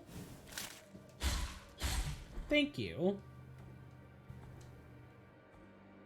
Anyone else ever get to this point in a game where it feels super fluid to play? You know exactly where you're going, almost. You know, for me, I more or less know where I'm going. It's just getting all the exact upgrades can be problematic. Because you do have to go through quite a few hoops to get some of them. And, or if you're just trying to do any percent, or all you do is any percent, trying to remember the exact upgrade, I imagine, gets very difficult. But something that could be done with enough practice. If you're going to speedrun this, I do recommend playing, I don't know, the any percent category is probably best. You can get through it very fast. The 100% category, not so much. But I think you can do like a bare minimum of what the game considers to be 100% and be fine. The all achievements run is not something that could be done in a speed run, I think. It's not convenient to turn in the 6 herbs and vegetables before killing a boss to tier, so you have to do walks back before that point. That right there ought to kill the viability of the run. Anyone who does do all achievements percent has my respect, but I don't think you can do it. Personally speaking. Yeah, personally speaking, but not from personal experience.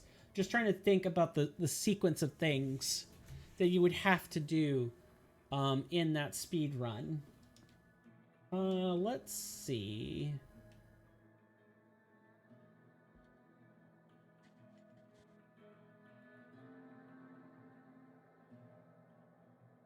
Trying to think. I'm just thinking through a few things.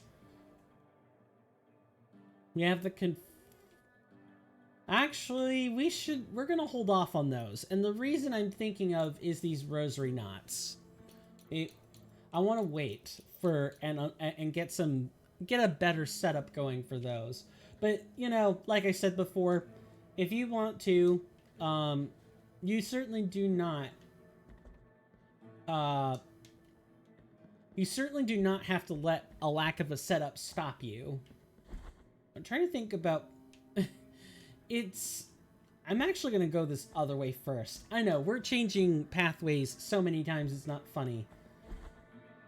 I actually feel in NG+, you can get away with doing the, This is the wrong place. Don't need to go this way. You can actually do Hondo second and be fine. Both Our Lady of the Charred Visage and Tragustius is about at the same level of difficulty. Yeah,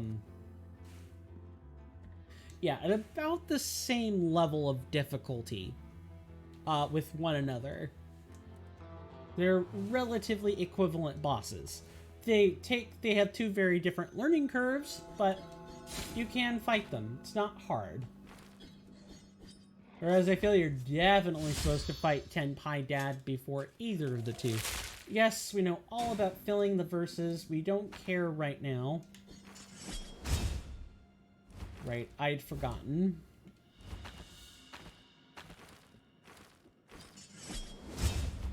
And I forgot, that's a one-way. You have to approach from the other side.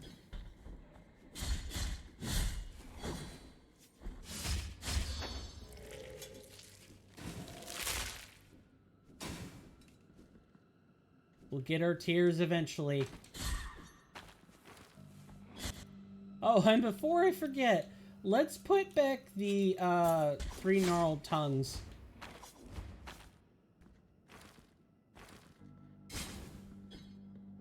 This is a nice, easy way to get to the Echoes of Salt. Yeah, you can actually skip Hondo if you want to, and come straight here. Which is really nice, which means you can get, Perpetua early.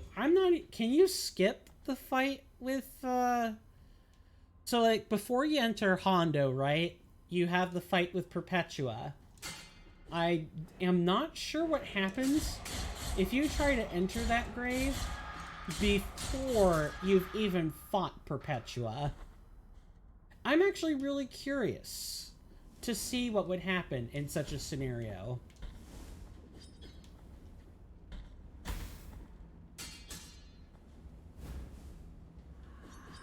The things you think about when you're making live content, right? Well, okay, live entertaining. I really don't want to make people salty by saying, is it content, isn't content? There are people who think it is, and there are people who think it isn't. It's really strange, and of course, I have my own biases to think about. So I can't say, well, of course it's content, because that's exactly what I would say, is that it's content. You need like a biased neutral party, or an unbiased neutral party. Excuse me.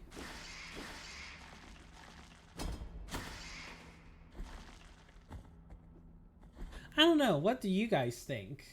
Do you think streaming is content creation, or is it more like, ugh, that's lazy entertaining? The real entertaining stuff happens on camera, on a script, or, you know, off script. One of those two things, but definitely in a pre-recorded setting. I've heard it both ways. And I think they're both forms of content. You get different things out of them. If you're wanting more of like, oh, I want to see what this person's like, you know, when they're not on a script, you know, then definitely the streaming is more going to be right up your alley. Like, go attend a person's live stream. You know how they behave and the things they talk about and the things they cut out. There are lots of things that get cut out on like a primary content channel. Oh, good lord.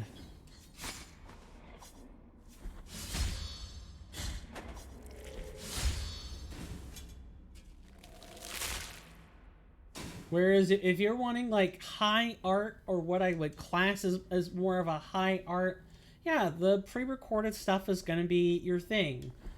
Because someone has really set aside the time to put together a script and kind of knows what they're talking about. They should know every step of what they talk about.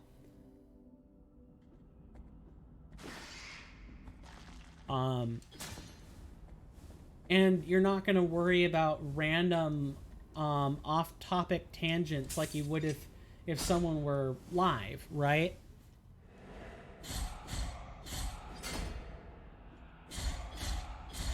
So I think, succinctly, they're both forms of content creation.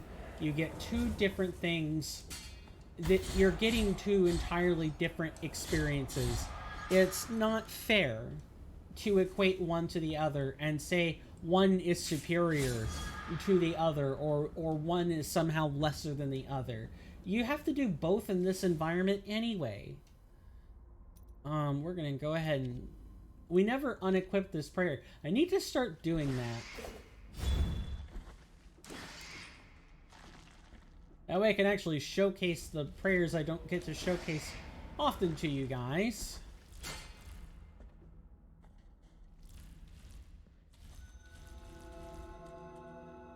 Yep, that's where this takes you. 1, 2...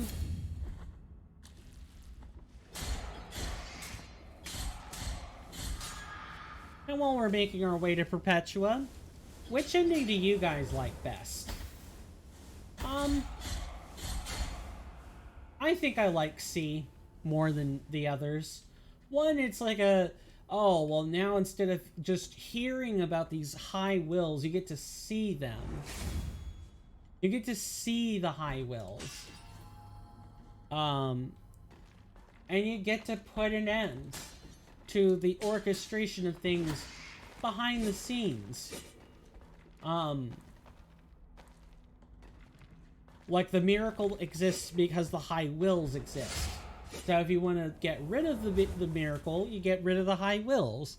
It's a simple concept, but it's hard to execute because it's merged in many layers of obfuscation.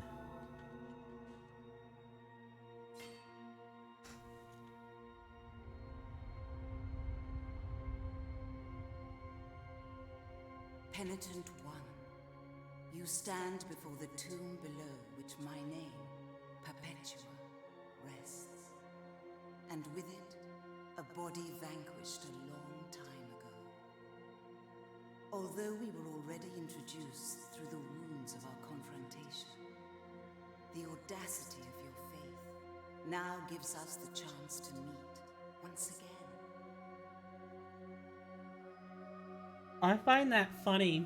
A meeting behind the back The wounds of our even then I could see how unyielding you were. Such is your strength, that my brother Esdras, convinced that you will commit crimes against the Church, has asked for my blessing to prevent you accessing such a sacred place. Penitent one, I have seen a different path for you, whose ultimate destination is neither the forbidden nor the sacred places kept behind the high walls of Mother Church. Rise above all that, above even the halls of the dream. This voice of mine is limited. You must meet with my... Take this scapular, whose sheen will tell him you have my blessing. At that moment, my soft whisper will reach his ears. That is what's in the chest, the scapular. Go fearlessly, Penitent One.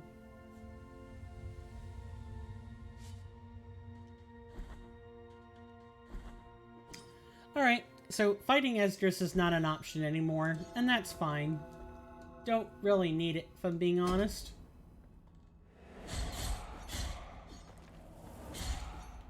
Doing any of the stuff in Mourning and Havoc, by the way, is going to require several health upgrades.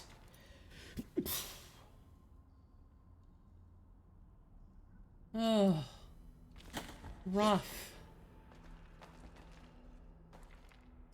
That never gets easy.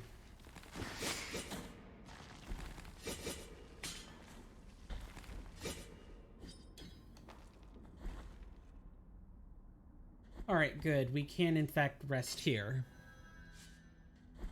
Let's keep going. Yep, here's a portal, just in case. Yeah, both these entrances will take you to Mourning and Havoc, by the way. But we should still keep exploring. Although, really, it's more like we're revisiting old grounds.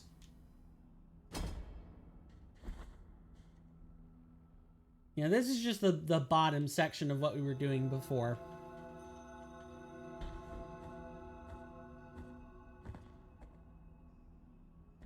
Alright, so where to next? I'd say right back to Albero. Might as well. We didn't really get particularly good progress. Oh, right, can't warp here. You have to use the portals. That's okay. So we're gonna portal into Albero, and then we're gonna take another break.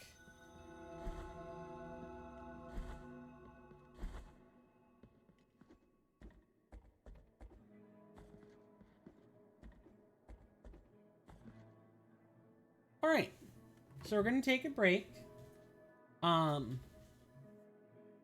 Also, I don't think Tirso is the guy that they're treating. I think Tirso is either the guy in the back mixing or the guy in front actually kissing those wounds. Because if Tirso is this guy like laying down, then that's very strange.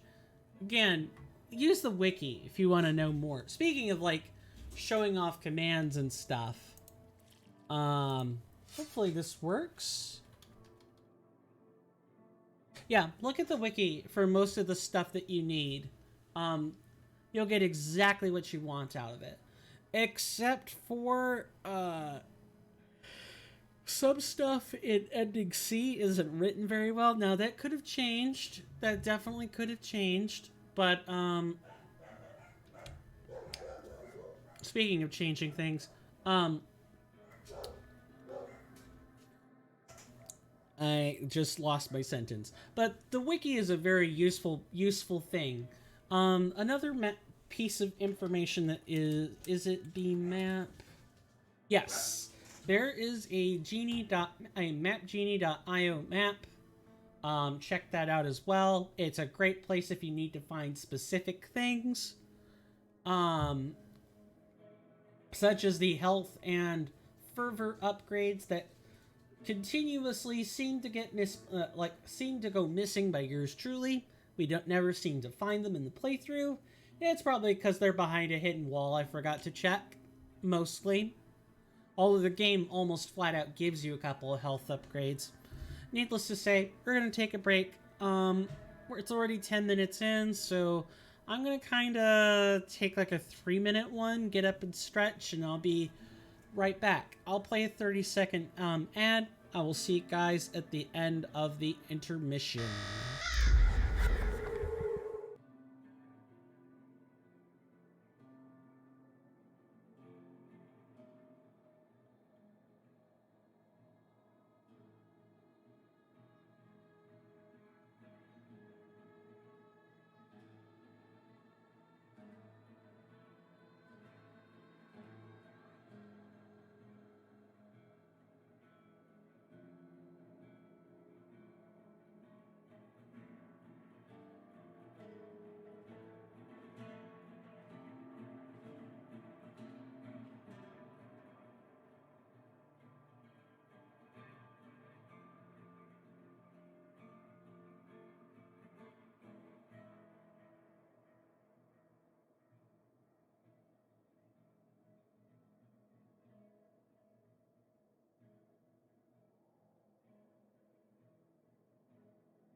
So sorry about that.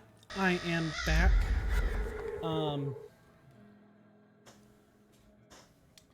got a little hungry and whipped myself up some lightly toasted bread with peanut butter to keep my to keep the protein up, because peanut butter is loaded with the stuff.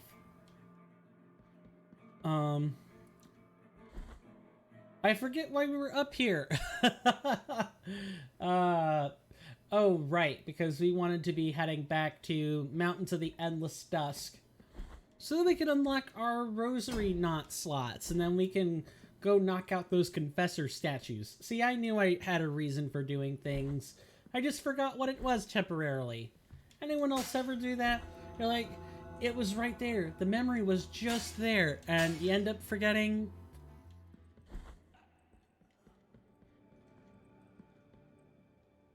Happens to be more than I care to admit.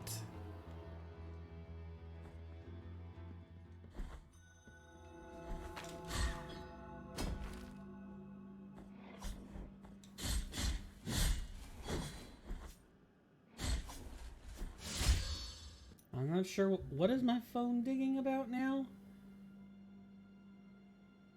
Ah, yes.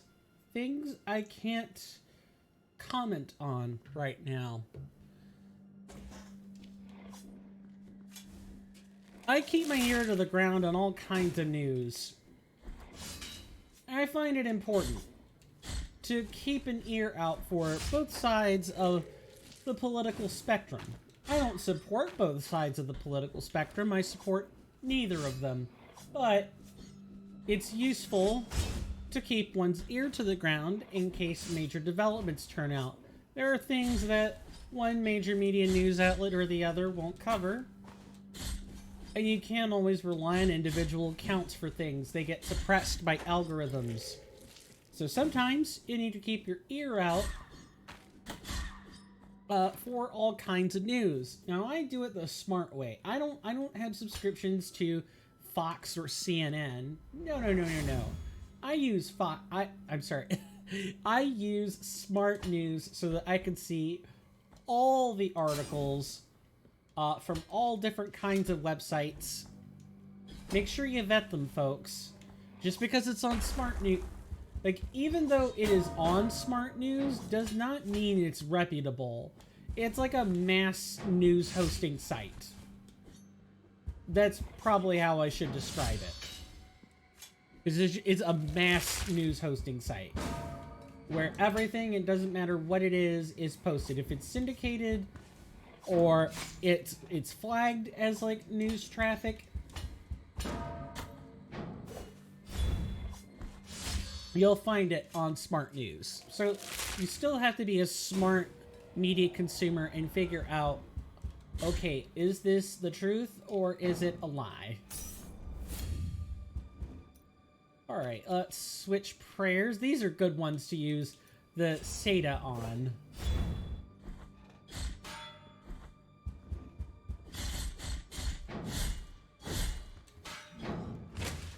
Yeah, that feels much better.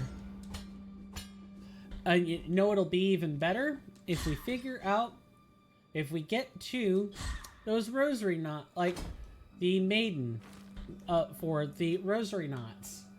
That'll be really good.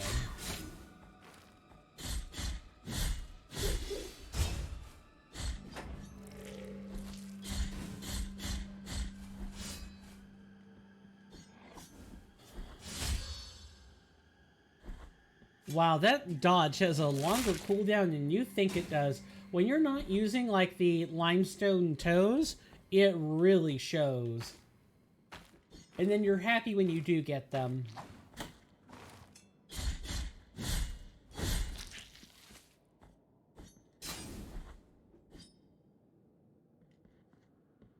Alright, Perpetua.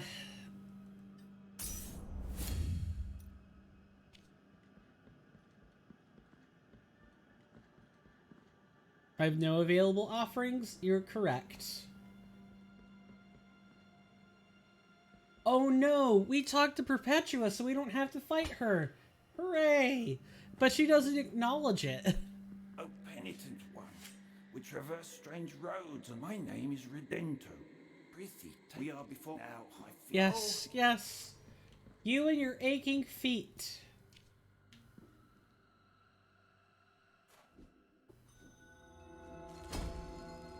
Yeah, if you have the linen of golden thread, you could just collect this early. Or collect the relic that should be early.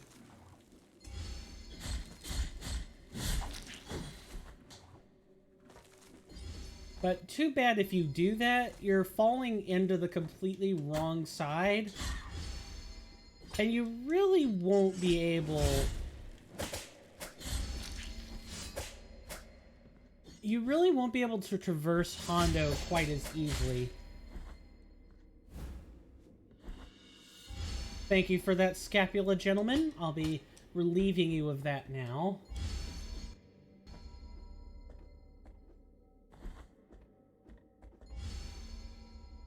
Okay, so the bell guy is like somewhere over here.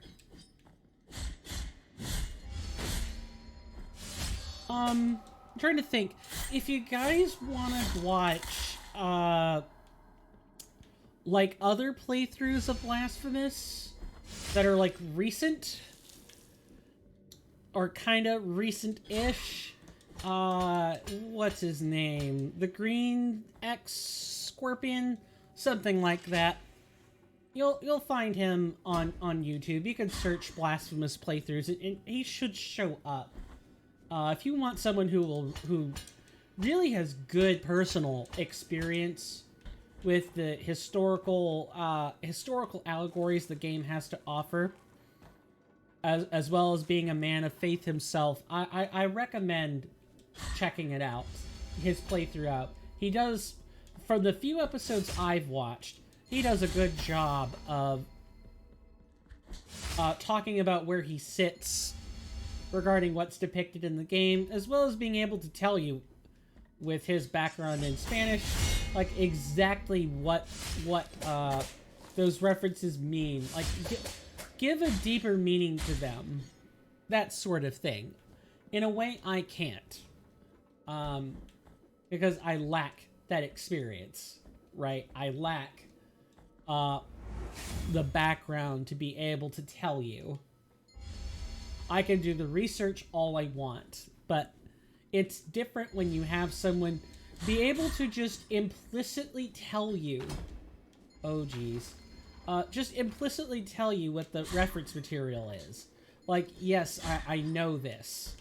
I know this from having been taught about it myself, from having taken a field trip on it themselves, that kind of thing.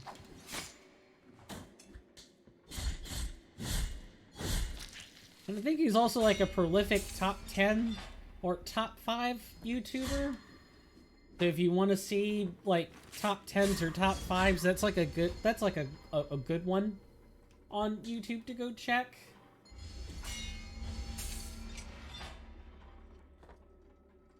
I don't know if I could ever really do top 5 or 10. There's a lot of work that goes into that. I mean, there's a lot of work that goes into any mediated short form content, or like structured long form. Maybe that's what I want to say that it is like structured long form. It's weird. I think I've been using the wrong terms for things, because I hear people talk about long YouTube videos as short form, or I'm sorry, as long form. And if it isn't a YouTube short, it's not short form. Like in a minute or less.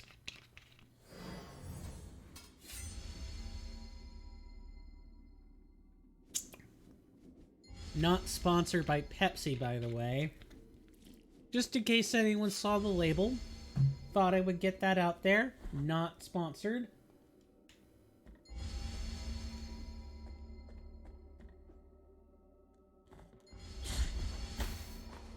Oh, and yeah, you can't really be getting caught out in the open with these. They hurt a lot. I mean, it's not as bad as, like, the big guys, but they do hurt.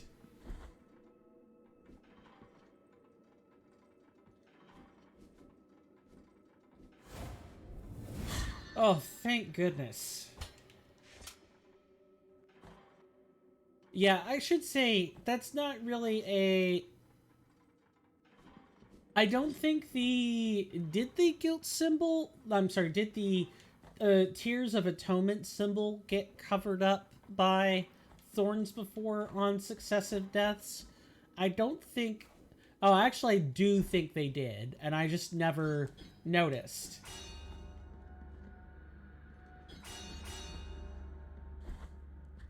Yes, if we want access to the bottom, we gotta make our way through the top and the bottom.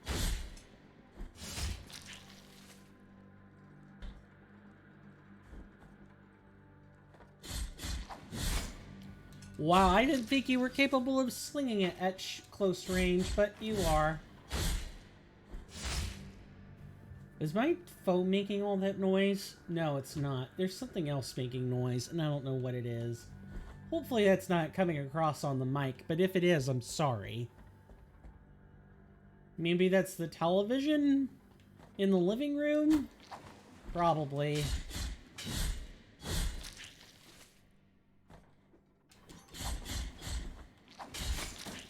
Oh, come on. I smacked it at the same exact time that they unfurled it. Whatever.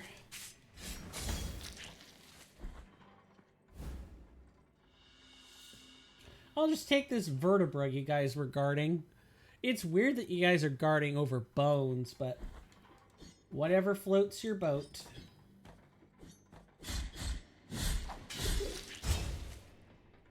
Maybe that's what I have to do, is like the ground-based spinning combo finisher. Yeah, that's probably what we have to do. Do I have... I think I have the Seda equipped right now. Yeah, we want the Tiento equipped.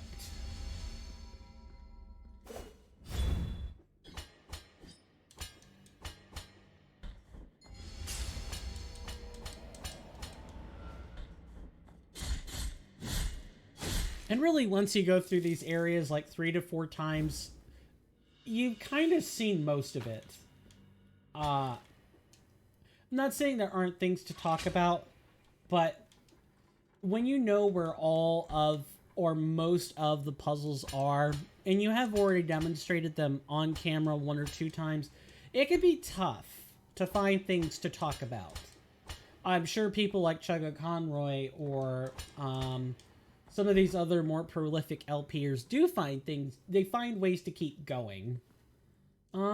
Sure, you know what, we have a a bile vessel, let's use it. And another one. Look, having extra flasks can't do anything except help us. I've never known of a case where the only time I'd imagine these hurt you is in a speed run, and, you know, the only reason those hurt is due to time. My God, I'm gonna, like, kill you. Thanks. Please don't ring any more bells. I don't want to have to activate my alarm system.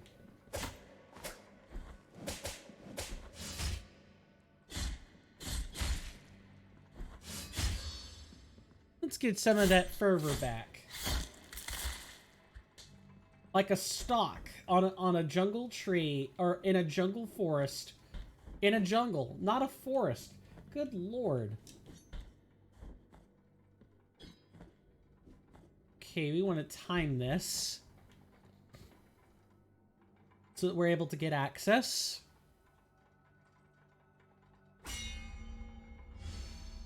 Oh, so close. So close, but yet so far. Just can't... Gotta time it a little better than that. There we go. Yeah, I'm actually quite good at puzzles that have timing. I'm usually also okay at spatial puzzles. I'm bad at platforming, or, you know, as this game would make me out to be, I'm a mediocre platformer. In fact, I'm a mediocre gamer in general, now that I think about it. Let's go ahead and knock this puzzle out while we're here.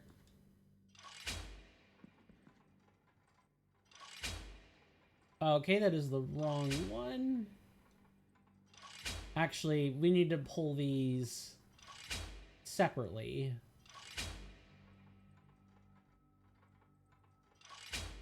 No, this has got to be more centered. And then we could just time the hit on this one.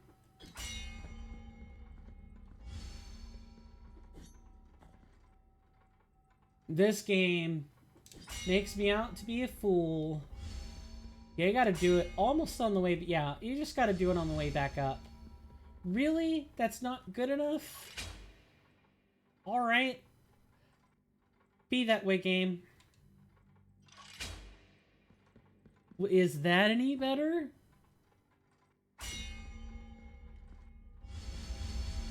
Okay, yeah, it just wasn't far enough to the left.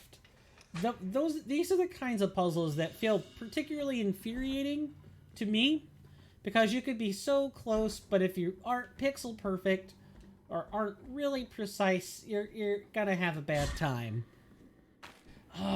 Even though I'm trying so particularly hard not to fall or use common tropes and phrases, I still do them. I still use the phrases from time to time. There you go. I know you can get that. You just have to, I think a bone is waiting at the bottom of this. That or a shortcut. Ow. That is very hard.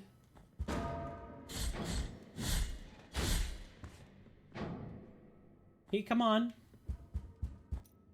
Switch to the Seda.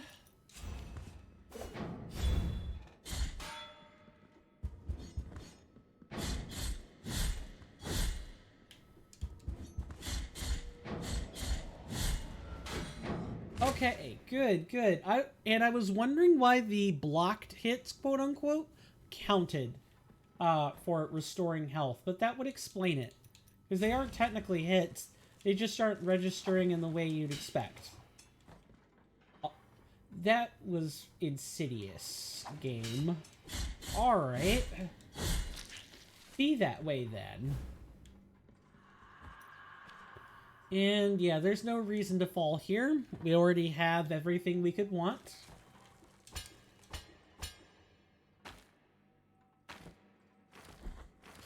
We could always use more tears. We're gonna need them. Getting to 40k is gonna be a much bigger stretch this time. It's not impossible. It's a lot harder though. And again, it's hard to do at the beginning of the game. You really are better off waiting to the end to make your tithes. And besides, at the initial stages of the game, that's what you're going to be doing anyway, is tithe, or, you know, spending on moves and stuff. You're not really going to be spending on, you know, these mid to late game things. It's just not happening.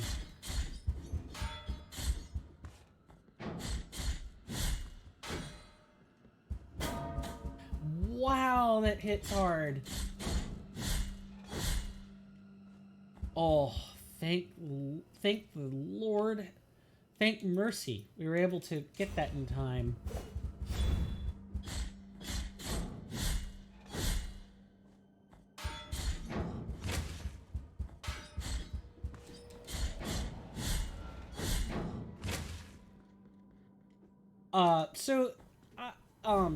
Blah, blah, blah, blah. Dried cloves. Dried cloves. I do like some clove, but God, is it strong. Yeah, and my dad does not care for those sorts of things. My dad and I have very different noses. I mean, too much clove gives me a headache, but I do like the smell. Same thing with lemons. I do like lemons, but strong smells do give me a headache. I wish they didn't. I often have to waft things that people don't normally have to. But, I don't know. I feel like I need to get a nasal assay done. Do not fear my body, Solidat. The High Will has granted, I will wait. Here's not number one. Now, do you? Sure.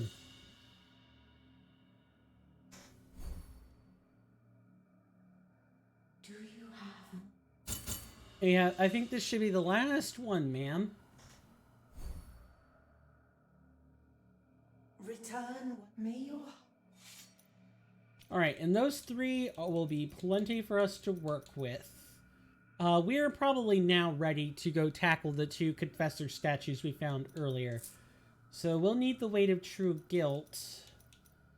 So what we'll want is the fourth toe made of limestone, little toe made of limestone, the embers of a broken star, and the last one, oh, I'm forgetting something. Granting automatic fervor regen.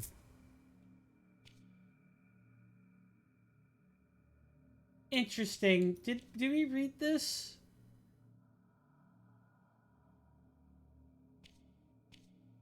To obtain forgiveness for the sin committed, the repentant must cleanse his soul with sanctifying grace through the suffering of his heart. Only this pain of repentance is capable of eliciting the purifying grace that reconciles the sinner to the Father. Only the sincere sorrow paves the way. Yeah, we did read this. We read this when we started the Penitence of the Fervent Heart. It retains in its bosom the mark of a fulfilled penance. It inflames the heart of its bearer with burning faith, granting automatic regeneration of fervor. To obtain forgiveness for the sin committed, the repentant must cover his face with an iron mask, the iron mask, because sin may have no identity, no owner, no voice. Only the sin itself is what differentiates us in the eyes of the Father. The penitential mask is the first step on the ladder to reconciliation with the Father. Huh. So this describes... Oh, also there's a third confessor statue that we'll find here.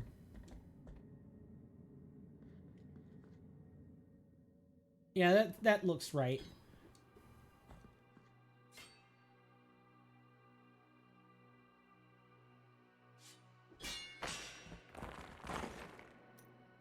Okay, we need the weight of true guilt. I'm happy it's at the end instead of at somewhere in the middle. We now have a good enough setup to do this.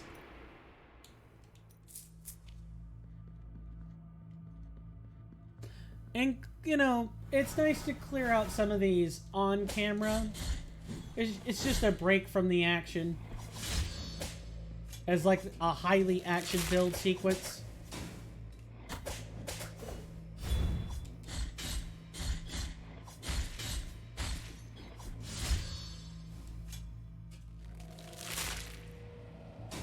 And that automatic fervor is nice. Ow.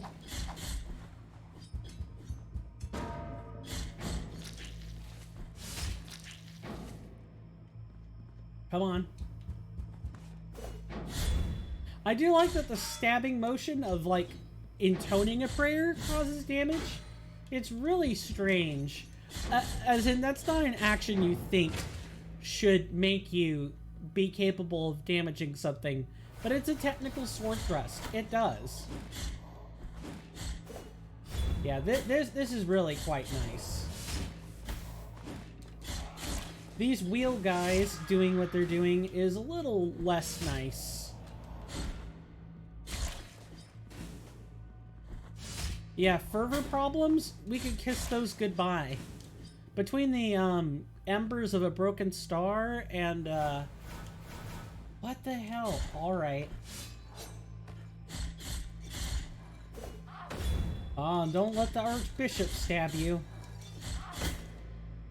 Or you know, the statue-bearing ladies either.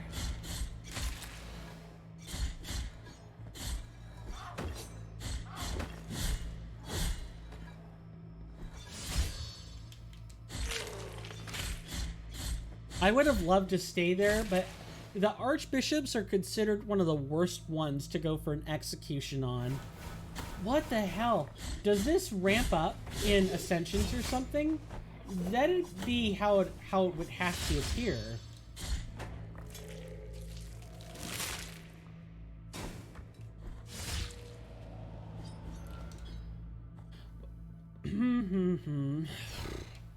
Wow.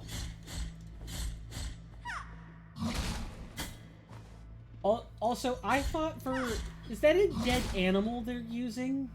I think that is. I never paid close attention. I thought they were sticks.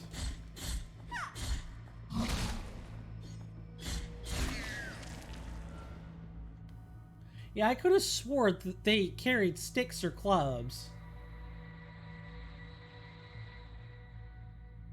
Okay. Oh, that's a nice chunk of change. That is an excellent chunk of change.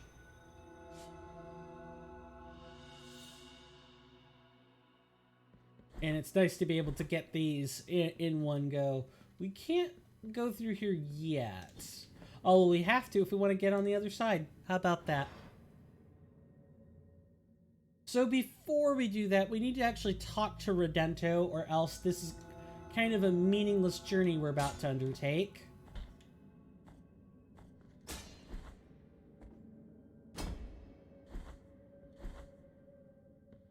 So I guess with going for ending C, maybe there will be... I'm really suspecting closer to the 4-episode range rather than 3. I think I could confidently do it in 3 if we were doing ending B. But because it is C, it's just going to take a little longer for the usual trips to work out this time. Let's grab this. Yay, another vessel that I'm not sure I care about right now. We've actually almost gotten all of them right on the first pass. That's good. I like that. All right, Redento, talk to me. Oh, it is a... Thank you, thank you. Now we'll meet you again at the place that you were supposed to be. And now we can use this lovely prayer.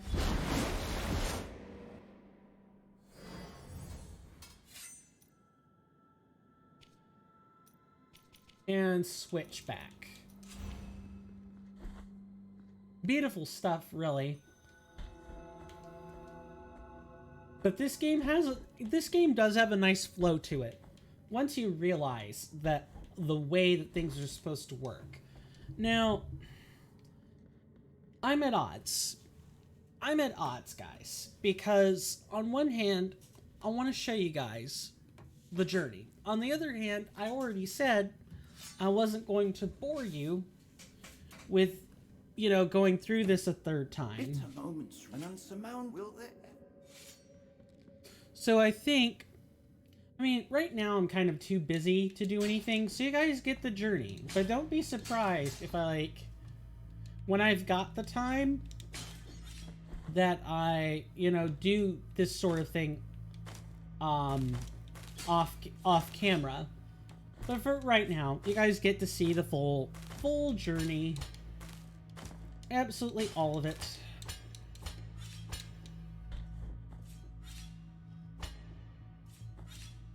I do wish there were a couple more challenges like this that weren't, you know, tied to, the portals of the Blue Rose, but that's neither here nor there.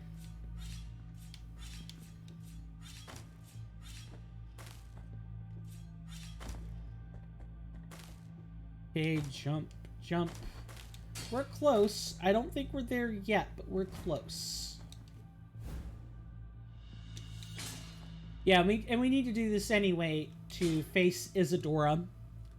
So we kind of have to go through and collect most of the bones. You don't have to collect all of them, but you do have to get a pretty good chunk. I'm not worthy of... I will pray. Now my feet both return off. It is of little. Aw, no reward. Oh well, the reward ain't necessary. Honestly, just having you stand there and look like I don't know, a loon when someone falls from the rooftop will be reward enough. At least for me. Because I've never seen the dialogue.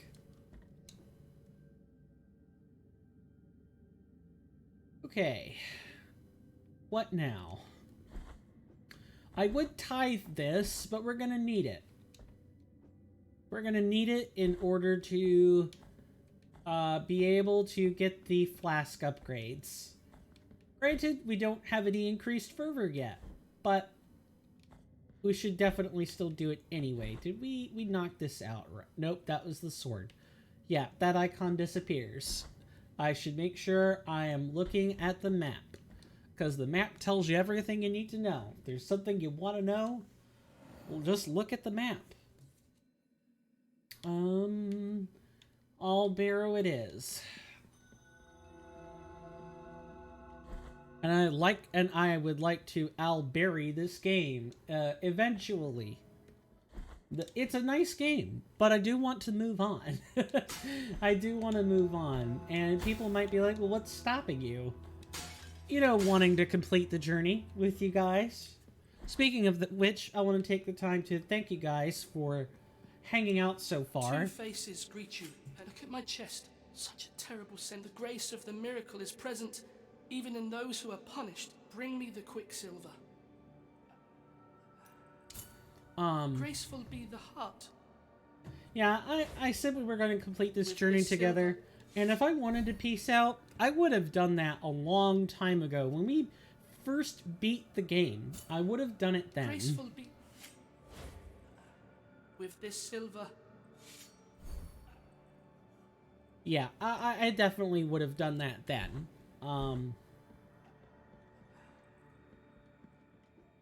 I will generally like to be known for finishing games on like projects on the stream. I would generally like to be known for that. I don't want to be known for you know, half-assing something. Excuse my French.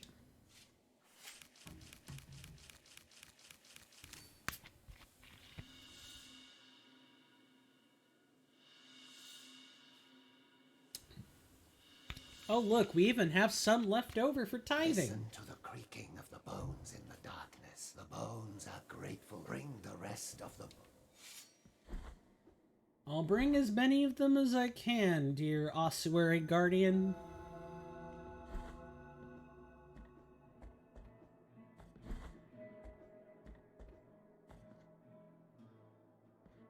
I actually want to hold on to the cloves until I defeat the corresponding boss, and then I turn those in.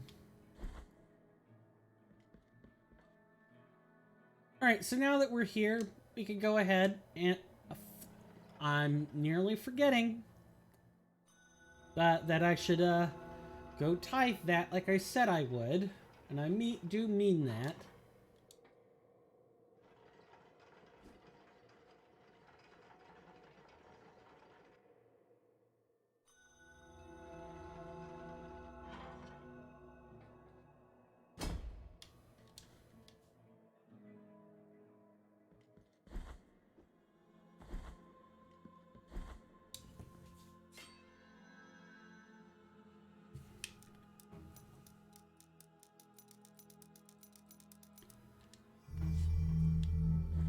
I like how a negative number appears there for just a second. And then it quickly switches back to like whole number values. More art. I like how our first several bits of tithing are art. Kind of feels like how tithes are at normal churches. You know, where like the collection pot goes towards paying the pastors and for general purpose upgrades at the church. Although, usually at the churches where I see a tithe, it's either symbolic or it does what I described above, where you are, in fact, people are being paid out of that tithing pot. Like, it goes toward the maintenance of the church and the people that maintain the church. It goes towards both.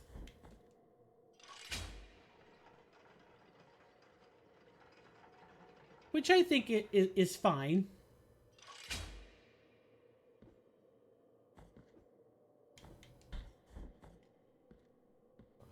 Oh, and now I have to fall to use this. Great. Also, Confessor statue before I forget.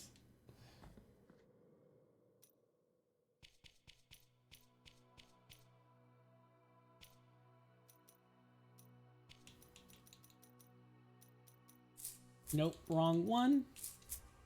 This one.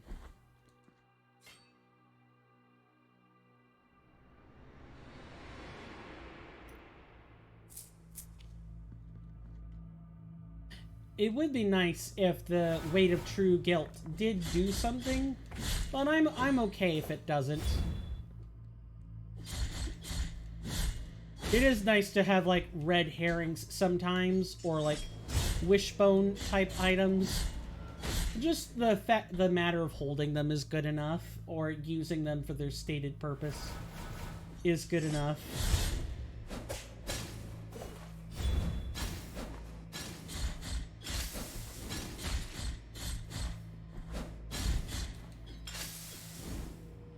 Oh, rough.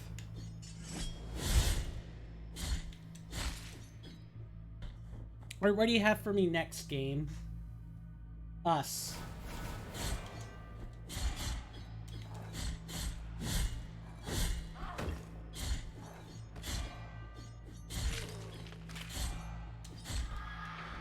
Okay, that's 2 of them.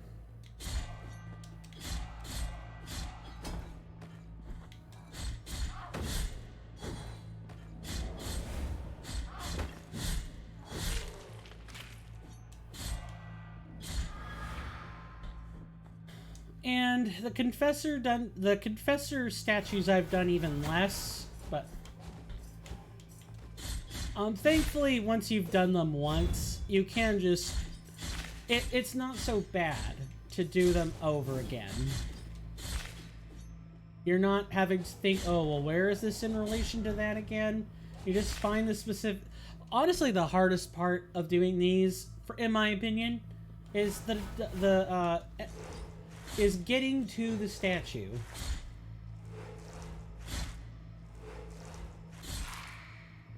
What about the other one? Is there another one? No? Alright then. This time we're actually going to use a ranged prayer because I don't want to deal with you.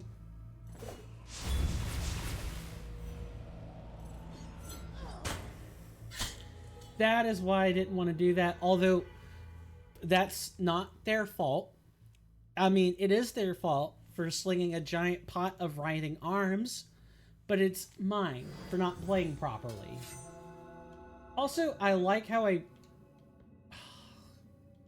I hate that. Why didn't I rest at the other pre-do?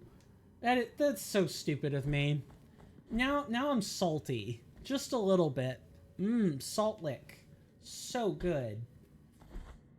We were making good progress in the first hour, and then I faffed around, and we kind of found out. The new FAFO, faffing around and finding out. That's better than the other acronym for FAFO. It is a hilarious for group of words used together all in one, but it's not very nice phrasing. Faffing about and finding out is far cuter, far nicer. At least in my opinion.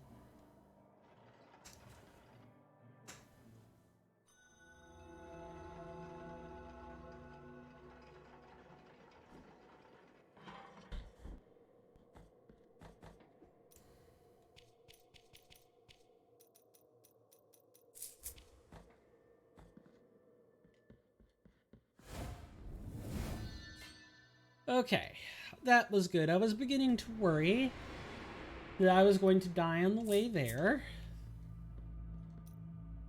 Alright, you do not need Lord Kiana right now. Seda is perfectly acceptable. I wonder if I could like face take those lovely ladies. You know, the ones with masks of burning gold. I wonder if I could take those. Probably can.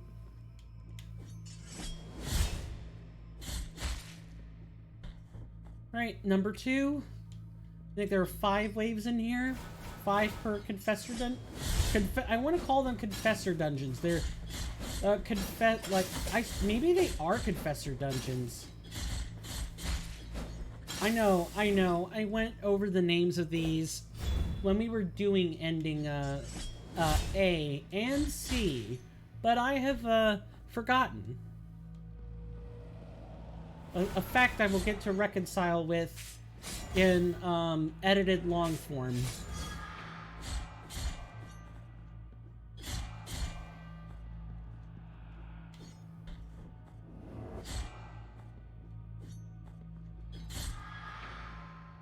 Okay, there's 1. And the other 2 should be easy to take out.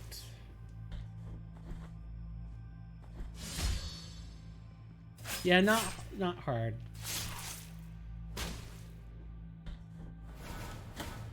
Nice.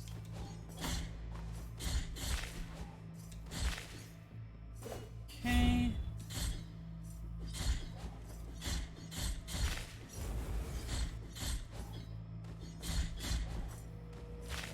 Nice. So if they land on the spikes, they die. Maybe it's like falling into a pit for them.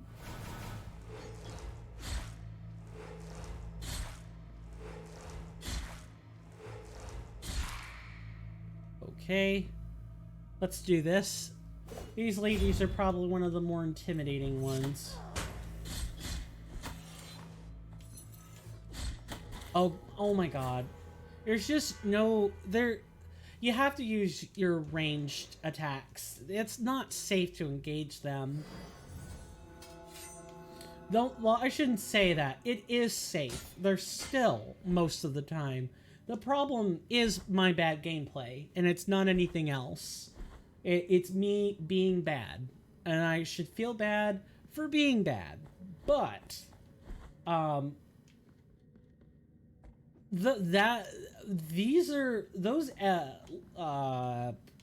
those sisters with the jar of like writhing arms are the real heavy hitters. They're the real MVPs of their covenant. Did I say that correct? I don't think I did. Also, why am I back here? Oh, I did it again, didn't I? I didn't rest at the Purdue. I will learn... How many times are going to teach you this lesson, old man? Is that the meme? Is that the meme we're doing?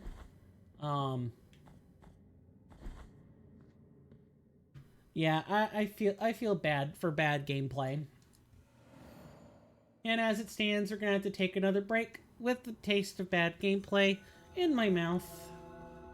But that is neither here nor there. I'm going to get us up to the Purdue, actually rest, and go from there. I'm better than this. I'm not going to let the... I think they are Confessor dungeons, or like Confessor arenas. They're the events that occur after the Confessor statue. Either way. We've been doing pretty well for the past 2 iterations. It's when I want to do something different that it's really turning out to cost me. I think during those moments, I need to use the Tiento to your thorned hairs and just tank those ladies, because it's far easier to do that than anything else. For a change in music, we're going to go into the Confessor Arena, and of course be unable to do that because I did not set it up correctly.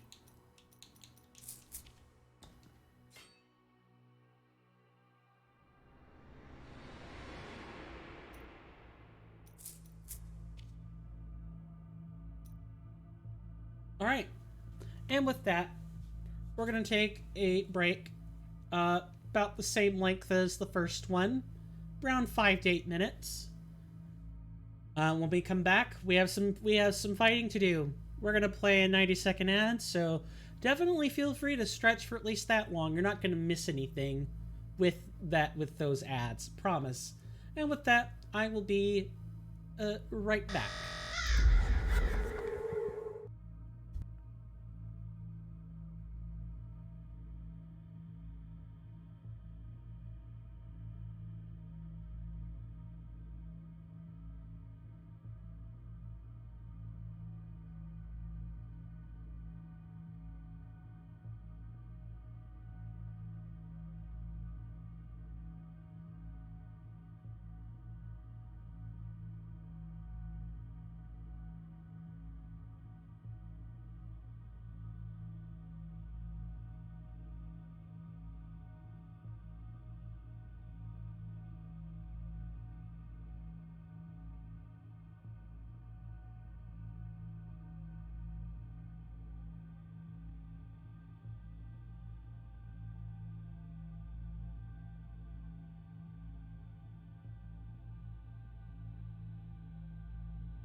Sorry about that, folks.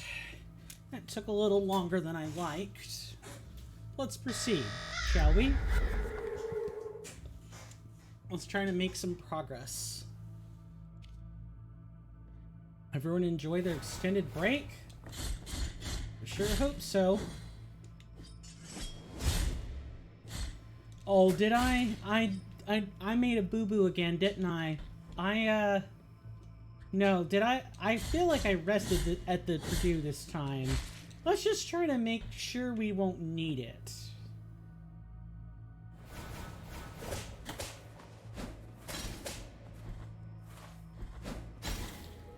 Never mind.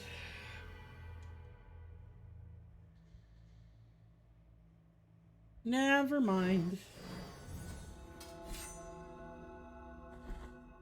And good, we get to find out the answer to our question. Fantastic.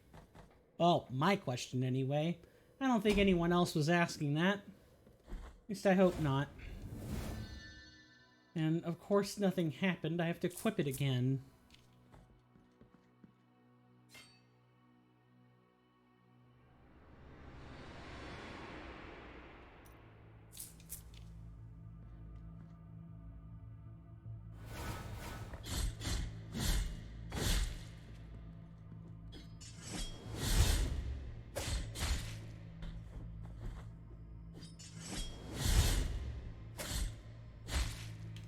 I would definitely say that out of all the 3 penitences, this one is the closest one to Dark Souls in terms of how it is set up, where everything is all lumped into a single death rather than being spread out over multiple deaths, whereas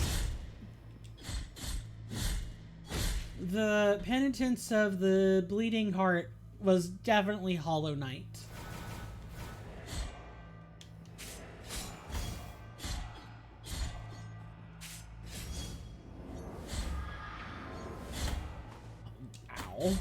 Oh, geez. Okay. Play smart, coin. Play smart.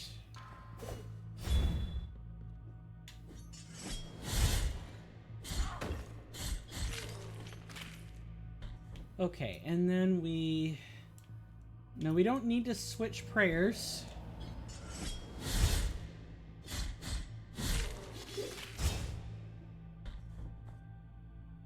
Is it? I think it's the next wave. Yeah, it's the next wave.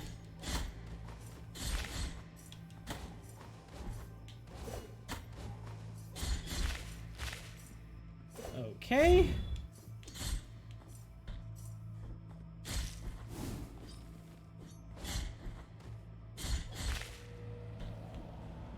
It's gotta be this wave. Where these dastardly ladies are.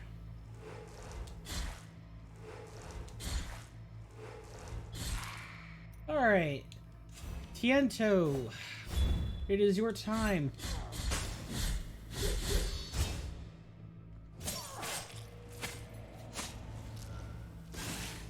You know, Penitent One, I can now see why you harbor such an ill hatred for these nuns. They are in fact deserving of it. They hit so gosh darn hard, it's not funny.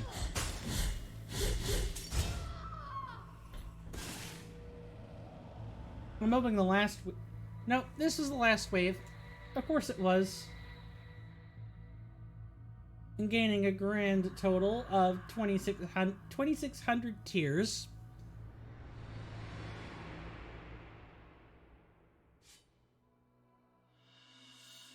And growing another portion of our sword.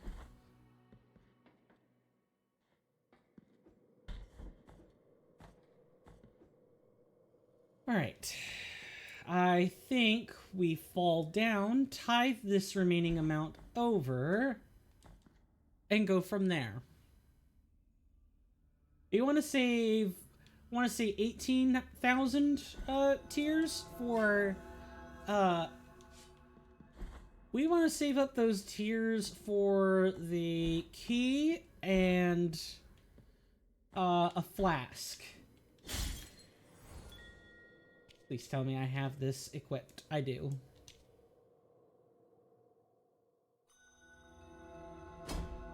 Alright, Church. Show me something you've already shown us 3 times before. Just not in sequential volume. Not in sequential steps.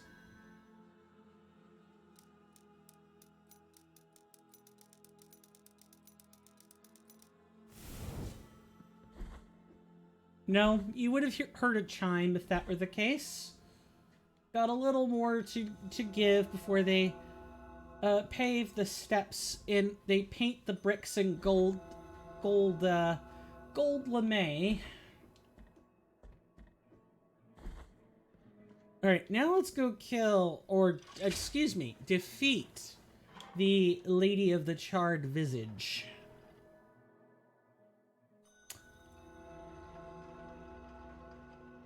Anyone else get canker sores, by the way? They're the worst. You get one, you gotta gargle some salt water multiple times. You need like a tablespoon or 2 tablespoons of salt. And like 2 to 3 days worth of agony. And the canker is gone. Yeah, I feel like I might be coming down with one of those.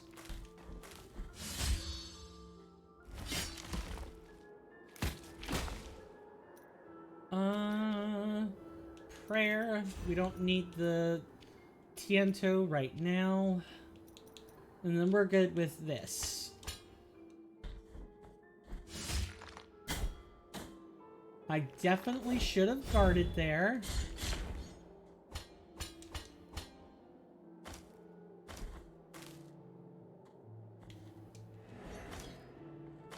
And the piano in this section is almost always refreshing.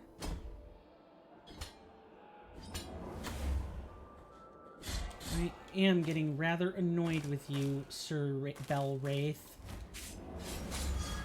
Thank you, but I am not interested.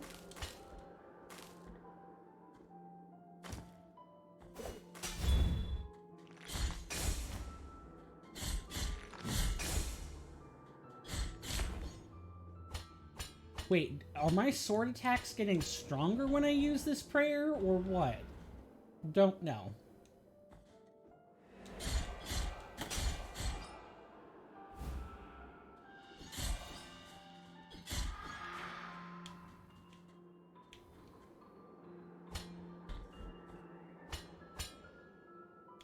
Okay, we need to use this.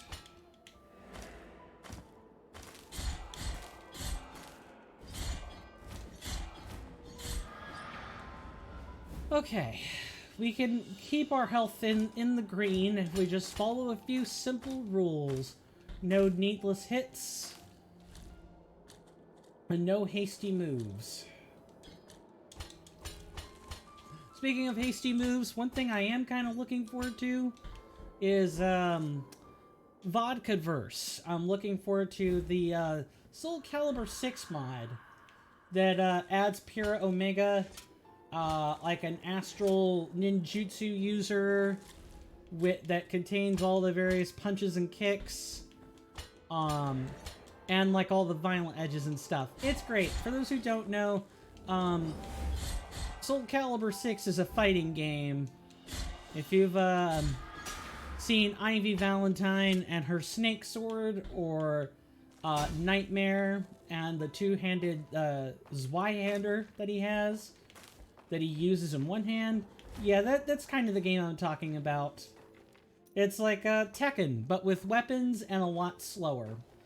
I shouldn't really be calling it Tekken. It's not Tekken whatsoever. The only way in which it is possibly Tekken is the fact that they're both fighting games.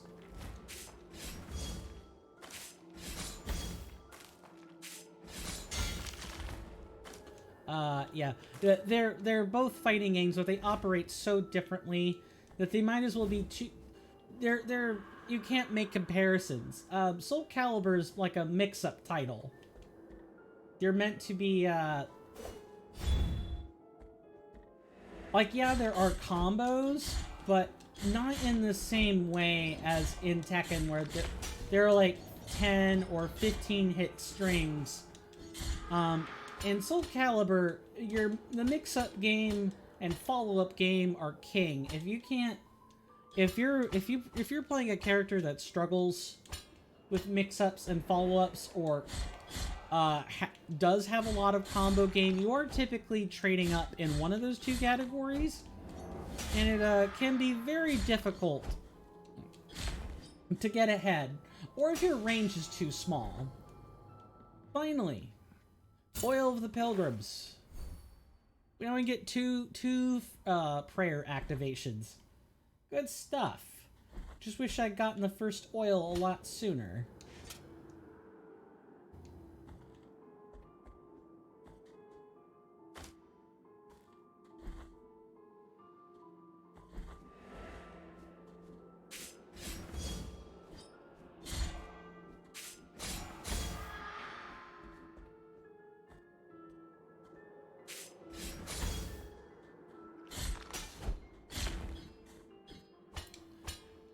This music is so relaxing. I find it kind of hard to talk over. Especially when there isn't really anything new to say. I suppose I could sort of ask is... what I can sort of ask is, what are your favorite playstyles in these kinds of games? Are you the kind of person who tends to use a lot of ranged tools? Or are you the person who, if you're given a good sword and a few moves to use, you're good. You don't need anything else. I find myself in the camp of, give me the ranged tools. In Castlevania area, or Dawn Aria, excuse me, or Dawn of Sorrow, you know, I'm the soul user. I'm the person who's going to invest into things. Like, wear gear that has it. And be pleased using many of the fine bullet souls available in said game. Whereas my sibling would is probably much more of the, you know, just give me a good sword and I will take care of the rest. Or give me the proper tools to use with my sword and I will be right as rain.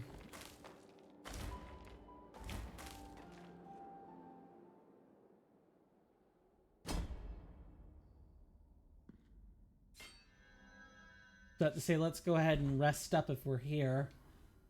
Might as well. Now we have to make that trek all over again, but that shouldn't be a big deal. Anyone play Getting Over It? I haven't. When I think of, like, getting over it segments in games, this is kind of what I think of. Where it's like you're just climbing up a long, arduous gauntlet with many enemies placed in your way. Now, Getting Over It doesn't have any enemies to get in your way. Instead, you know, the climbing segments are just brutal. One of the most brutal in the world. With maybe like Pogo Stuck being more brutal.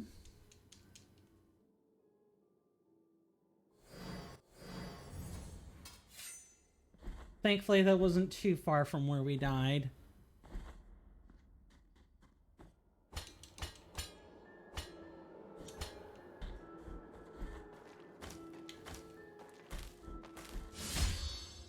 I suppose I can talk about, like, the project I'm working on. I know, it's boring stuff, but it really isn't complicated on its face. Anyone ever hear of a physics principle called the Archimedes principle? The guy who came up with it, his name was Archimedes of Syracuse. You know, a Grecian city that happens to go by the same name, and this is the mathematician and philosopher who was responsible for many of the early principles of hydraulics, like in their precursory forms. And he was responsible for the Archimedes screw, a precursory version of the heat laser, which we don't really have. We can use lasers as a modern equivalent, but there wasn't anything quite like, you know, mirrors designed to offensively blind incoming ships.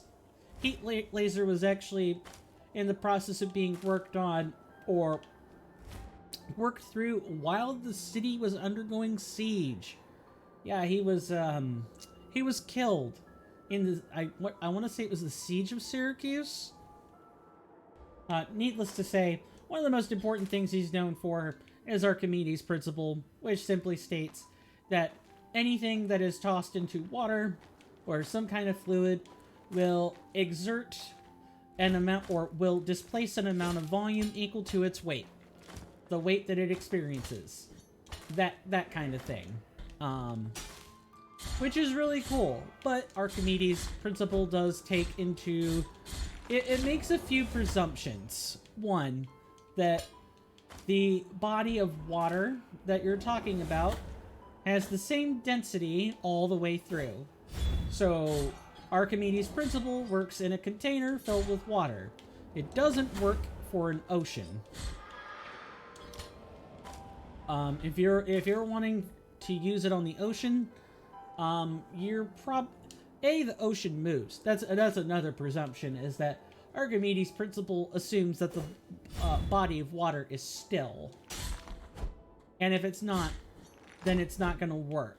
I think you can, in salt water, there's a specific formula you can use that accounts for the changes in density between mineral, where salt is dissolved versus where it's just water. But I don't remember that formula right off the top of my head. What else? And that the fluid is simple.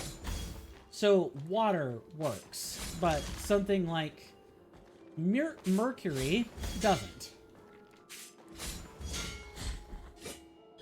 Or some other kind of fluid.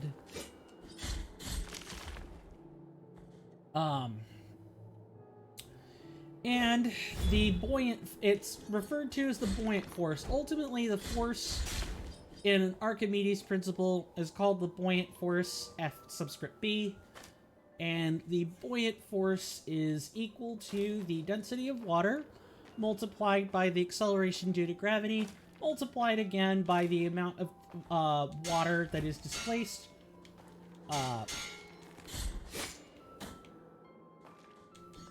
Yeah. I was thinking to make sure there weren't other derisions. I can't believe that load screen actually was allowed to transition there. Sorry, when I get to nerding out a little bit, it's hard to focus on the game, but I have to keep doing my best to do that. We made it about halfway up the getting over it section. It's really cool. It's really cool to observe and practice. Basically what I was doing in lab with a couple of partners was setting up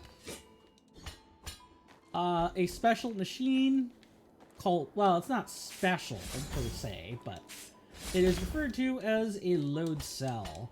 And the load cell is a metallic strip that can measure force by the rate at which a voltage signal is conducted along the length of the material. Typically, load cells will have it's a metal strip with 2 punches through it, so as to simulate the current being squeezed as the current is transmitted through the piece of metal. It's a law called Pouillet's law. Pouillet''S. That says that the resistance corresponds to the current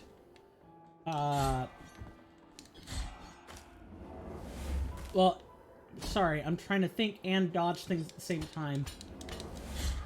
I think the current is... it basically becomes a function of length, I guess is what I'm trying to say. Like, it corresponds to the length of material, and as the length gets smaller, aka by removing material, you increase the length of time it takes for the signal to be conducted through the material.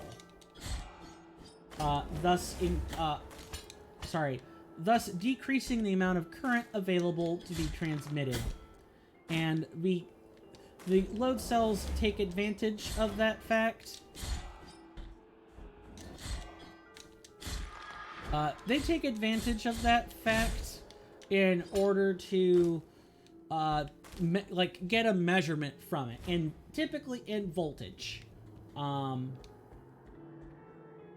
it's normally too small to be of any use, so typically there's a force amplifier attached to the load cell, or a voltage amplifier, and it magnifies the value enough to be useful for with instrumentation.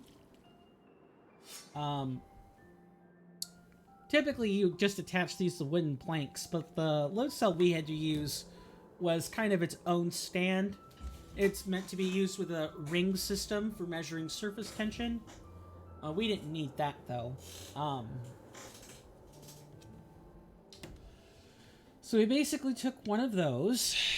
We weighed some metal cylinders on it after calibrating the load cells, because all the load cells have to be calibrated to be of any use. We then took a reading for the weight of the metal cylinders we were using, and then we suspended those in a beaker filled with water and proceeded to do it again. And that's pretty much what the Archimedes principle would be measuring, is like that difference between the weight of the cylinder as it is suspended in air, and the weight of cylinder as it is being, you know, buoyed up or supported by the water. It's neat stuff. I am about to die.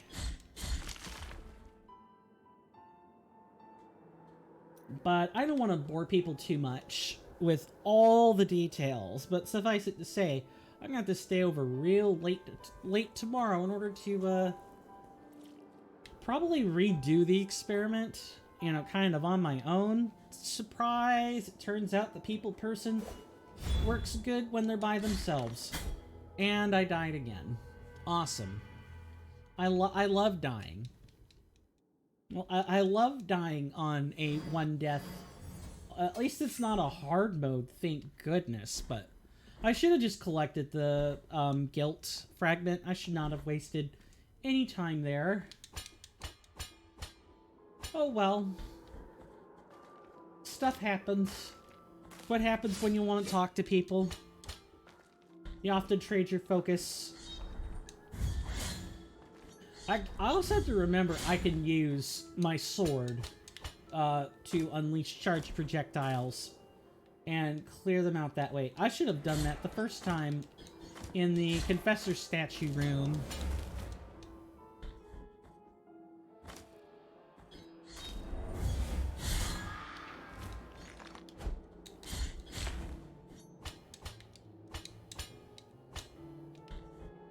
Okay, halfway there.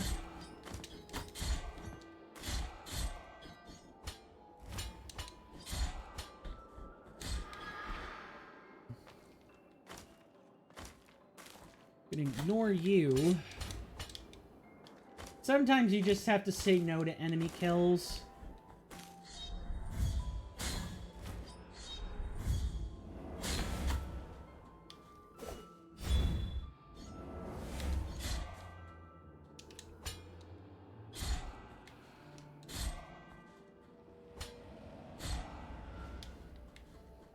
That half health will have to be good enough.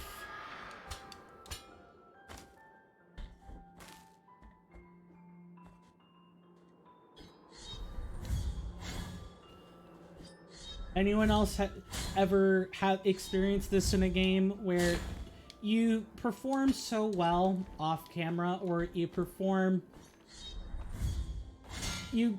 decently on something that you've done many times, and then all of a sudden, when you're on camera, or, you know, what other, like, intangible reason exists, you suddenly can't do that anymore.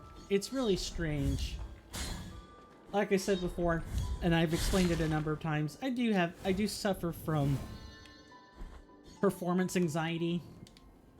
So, like, if I start making mistakes, it's easier for me to make more mistakes. So I try really hard to rehearse things. That's why I don't necessarily like to be doing first time playthroughs of things. Even though I like doing it, if I miss something, I do get anxious.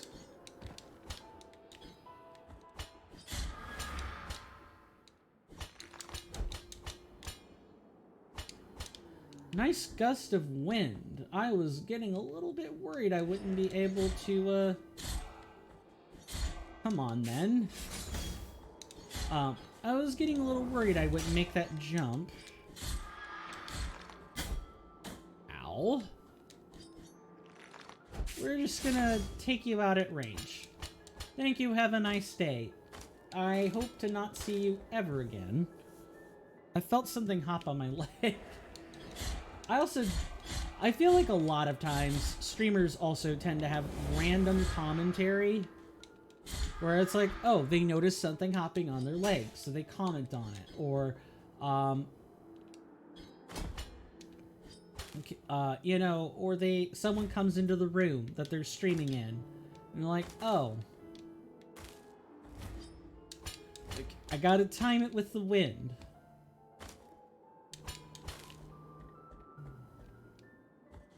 Yeah, this one has to be done with the wind. How does the song go again? I forget. However Gone with the Wind goes, I hope too to be gone with the wind. I'm kidding. That would mean death. I don't want to be scattered to the four winds like a funerary urn. I want to be alive, breathing air, with food to eat and with good food to eat and a nice, strong, non-alcoholic drink like apple cider, which can be alcoholic, but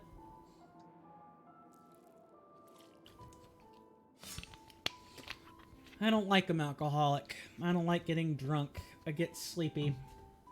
Speaking of, hi, Estrus. Indeed, sister, the miracle will protect me. Leave me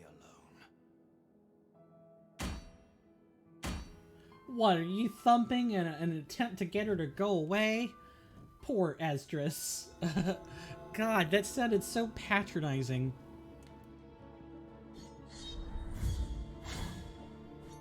You I'm tackling at a distance.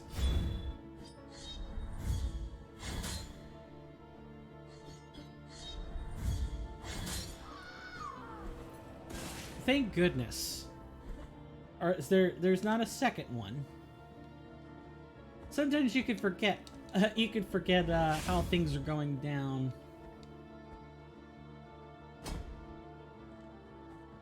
All right. Well, let's get the poison room out of the way first. I do happen to remember this place pretty well. I want no, that's not the correct one. It's a relic we're trying to replace.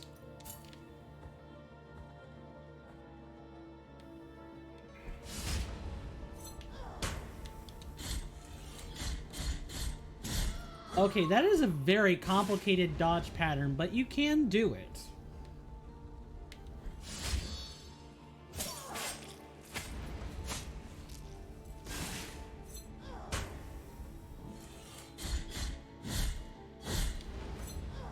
You can also just wait for them to finish swinging.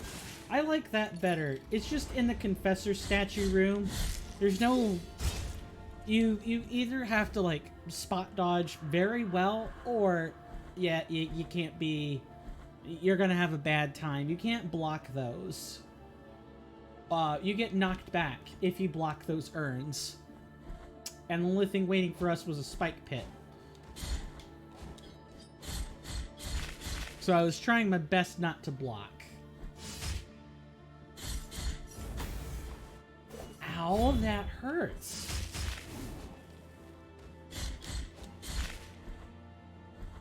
Jeez. Everything hurts in New Game Plus so much.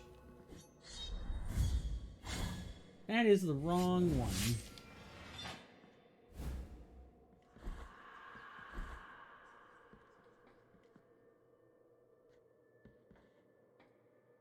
Let's go ahead and knock out this other room while we're here. I really can't believe we've already... I mean, we've been at this for another half hour, but... Take the next. Thank you, I needed that health. I feel pretty confident in being able to take on the first half of the game. As well as probably,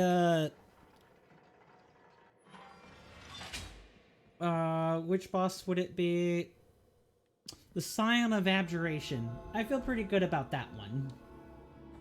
I can't remember the name. It's spelled too much like Despacito, and that song has spoiled my mind. I don't know the first word in it, but I know the name, and the name is infectious enough. But I do remember the rest, as stupid as that sounds. And really, I remember what it is more than what the name of it is. It's a wicker statue. Which isn't something you hear about all the time.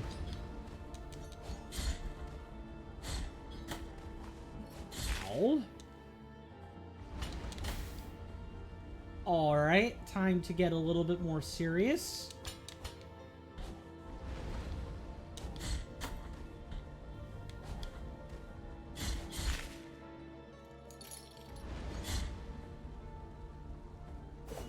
I wonder...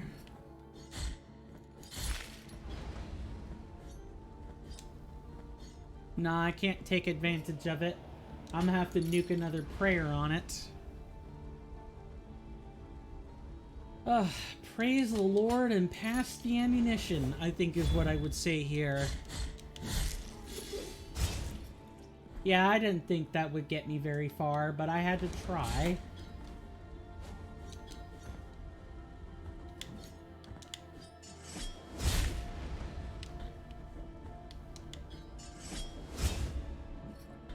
Ooh, so close. Just a little bit further.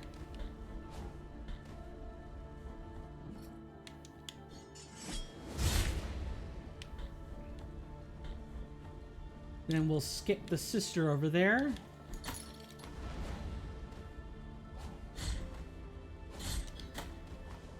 Don't knock me to the entrance.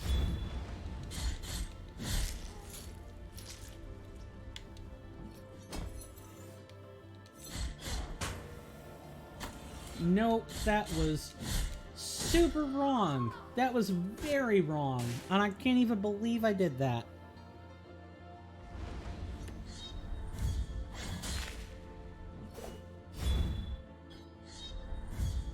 Is that enough to reach? No, but they don't start moving until you get really close.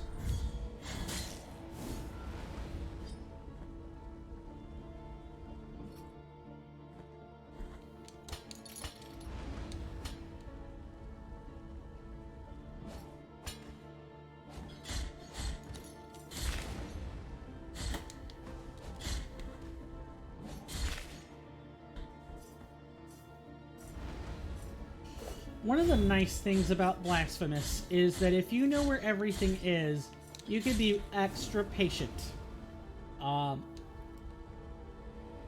Because you know exactly where the enemy is going to be. There are no off-screen tricks. There's nothing to get you. 3 should be enough. Yep, thank you.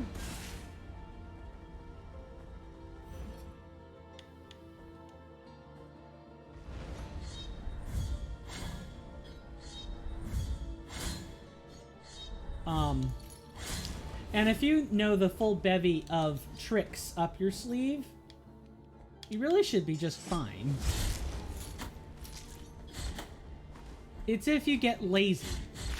Like, this game really punishes lazy play.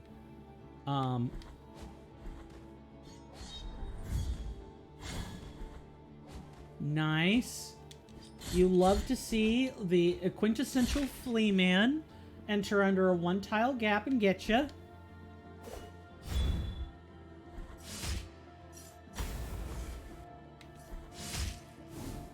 Yeah, you really love to see Fleeman get you out of the woodwork. Okay, come on. I'm not sure why I couldn't, you know, drop below the platform, but that's what we're doing. And if you never remember where something is, check the walls. It never hurts to check the walls.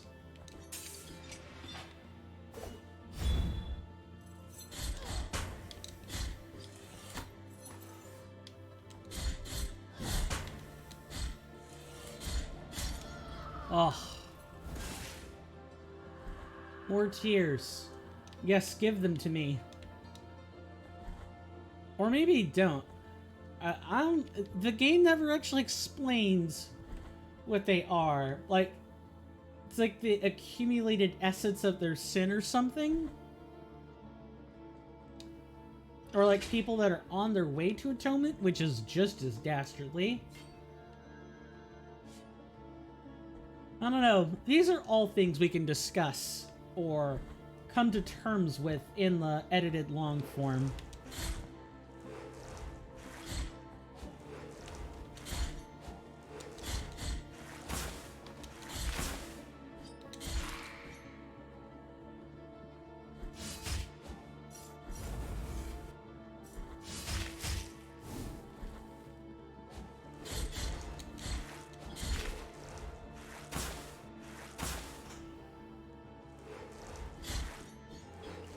Aw, if only you could get 2 of them. Yeah, unfortunately, the wraiths don't really let you do this. It's just better to be patient. Gee, doesn't Coin say this about everything? That you should just be patient? I mean, yes, sometimes haste is good. Being able to act quickly can be useful, but I find that in a lot of situations, both in the game and in real life, that if you take your time, you won't be in a situation where you have to act quickly in the first place.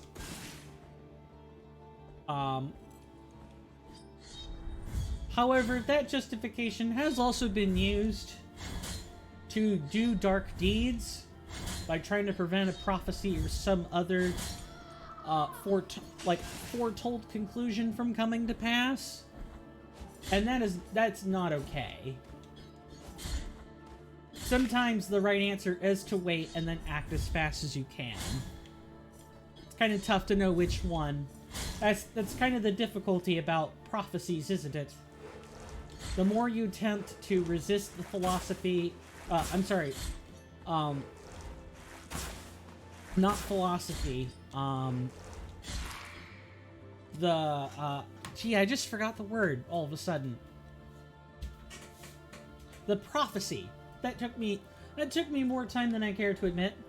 The more you resist a prophecy, the more you will fulfill it. The more you will self-fulfill it, or you have a tendency to self-fulfill it.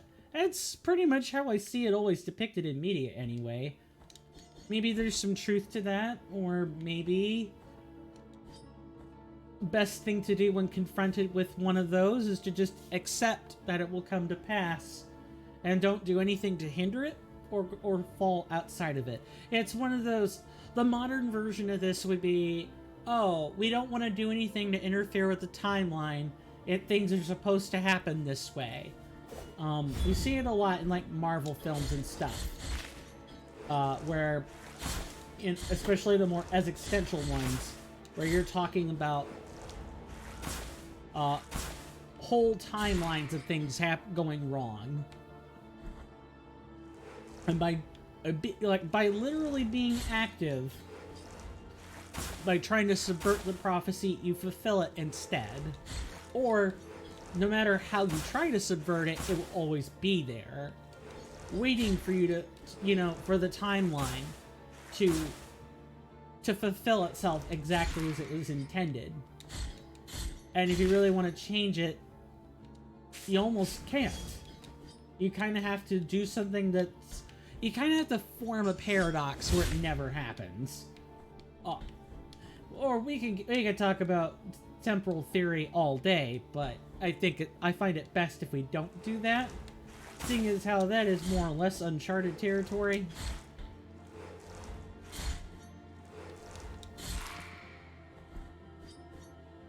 Okay, we didn't need to come here. What a waste.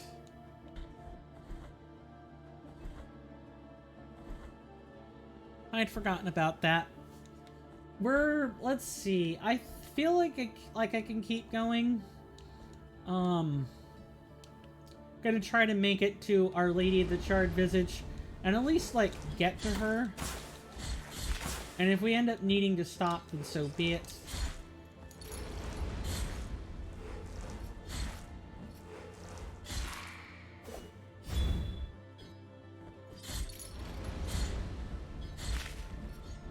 I find it fascinating how you can't hit these ladies.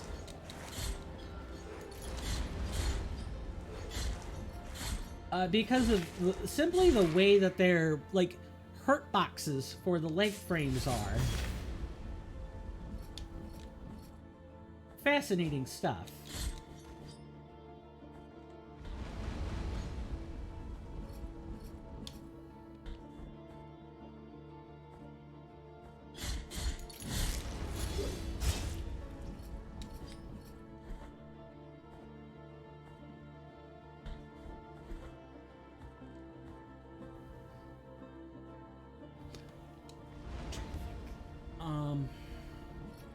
I want to take this time. I want to kind of like be wrapping up those thoughts already so we can end the stream a little bit quicker than we usually do.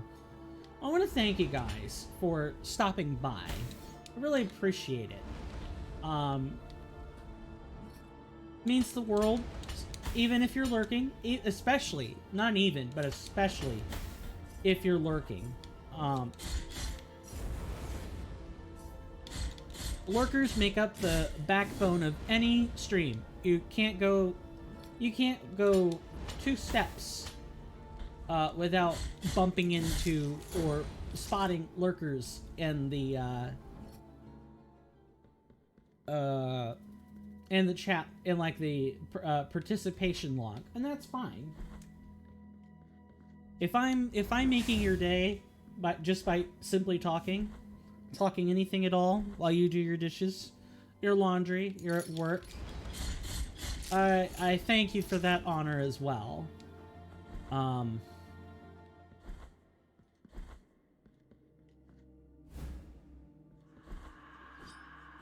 I hope to be able to continue to do that for you.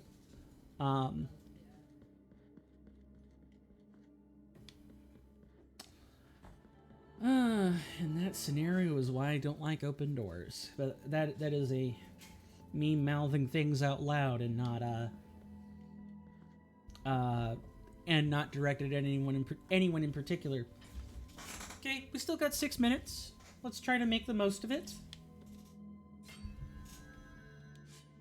Because of how hard she hits, we're gonna change it up. We need the Tiento Tear-Thorned Hairs, and we need to replace the Dodge Distance with the Consecrated Amethyst.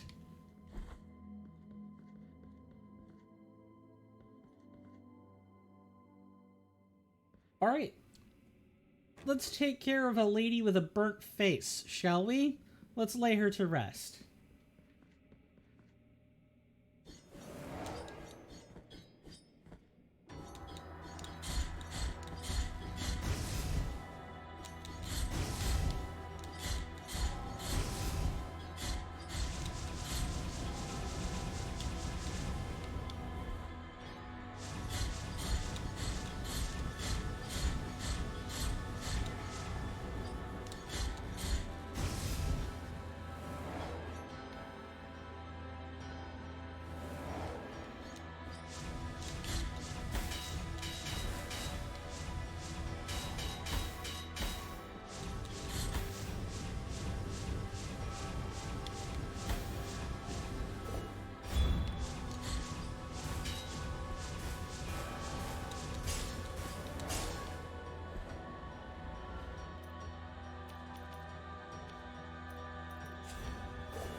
A single? No, stream of errors. I'm kidding. I took a few hits during that, but hey, that was the easiest round I think I've ever had with her. Alright, let's go get our wound. And what was that noise?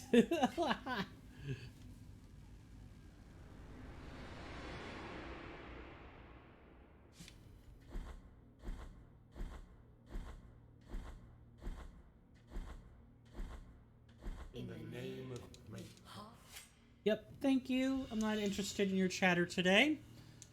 We've already seen it for like the upteenth time.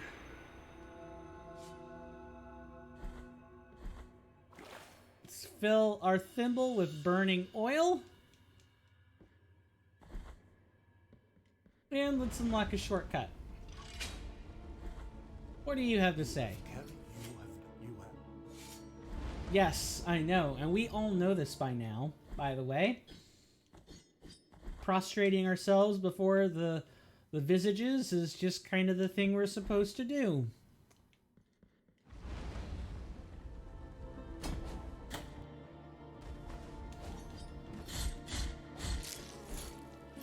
Okay, now we're wanting to make it back to where we already were.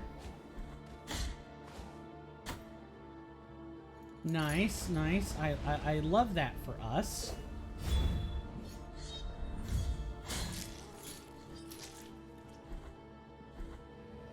Oh, we don't need this amethyst anymore. We can shuffle that back.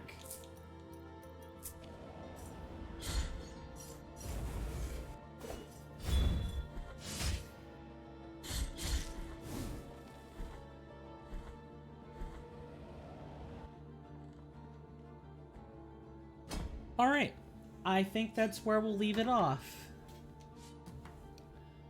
In terms of shilling, you guys know the drill by now. If you wanna catch this content, best ways to do that are by hitting that follow button.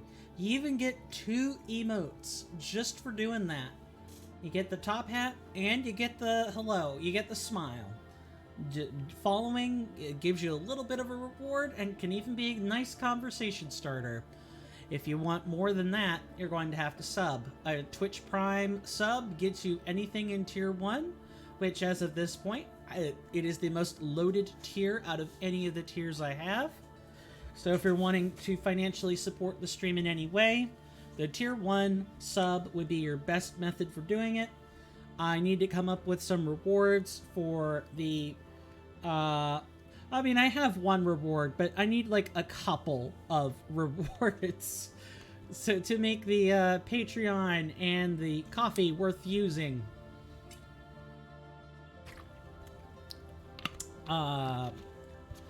Financial support's never obligated.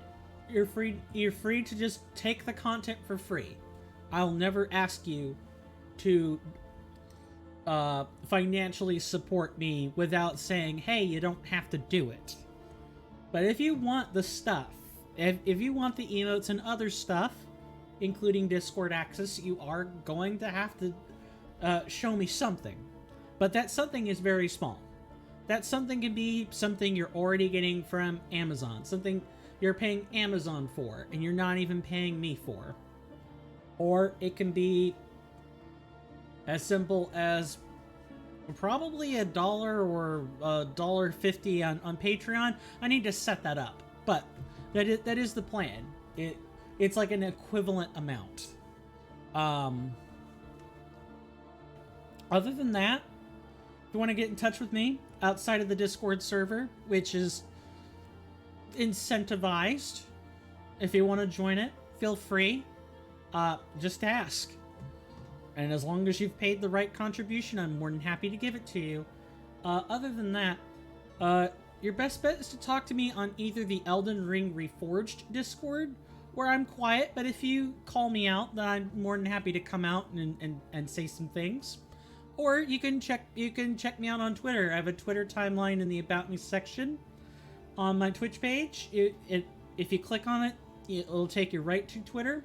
You can DM me on Twitter, and I will respond, absolutely. And I hesitate to put the Reddit out there yet, but the Reddit is someplace else I'm looking to kind of like cast a net. If I need to figure out some particulars about Reddit, but once I get the Reddit all set up, I'm more than happy to funnel people that way as well. Yeah, that's about it. The plan, barring any major event, is to be back Friday with Grim Dawn. That means for you Twitch folks, you people here, you need to come to the Swirling Vortex 09 channel. It should be in the YouTube section. I also flash it to you at the beginning of every stream. It's plastered on at the beginning portion of every VOD on the Swirling Vortex 09 VODs channel. You could just type in the name, you could do the YouTube or Google search and it'll take you right to me. We have fun over at the YouTube channel. We also have fun here, but we have fun there too. Every Friday at the same time slot. The next time you Twitch folks will see me will be on Sunday with some Elden Ring Reforged, and I'm looking forward to that. Especially because we should discuss the DLC for Elden Ring, the Shadow of the Erd Tree. We'll have a lot to talk about there on Sunday. But that'll about do it. In terms of raids, that's not going to be happening today. Instead, what I'm going to do is recommend some streams. If you just want like a really active chat panel, go check out I Ate Your Pie. I think that's the name. Okay, yep. That's not correct. Yep, they are streaming Mario Party 3 of all things. They're doing like a special, like an event for this. I've been rated by I Ate Your Pie once. Good times, 313 people. Was awesome. But I digress. The other guy I'll have you check out. Actually, there will be 2 people I'm gonna check out. If you want like a specific run, go check out Lobos Jr. They're doing an incantation only run in Elden Ring. There's probably gonna be a lot of discussion about the Elden Ring DLC there. In addition, we also have Gino Machino, who is also doing a item and enemy randomizer in Elden Ring. I highly recommend this content as well. He's also a super relaxing streamer. Even though the panel says he's a mediocre gamer, he is not. He has done hitless challenges and many things. Go give him a follow. He deserves it. I've gabbed at you enough. So,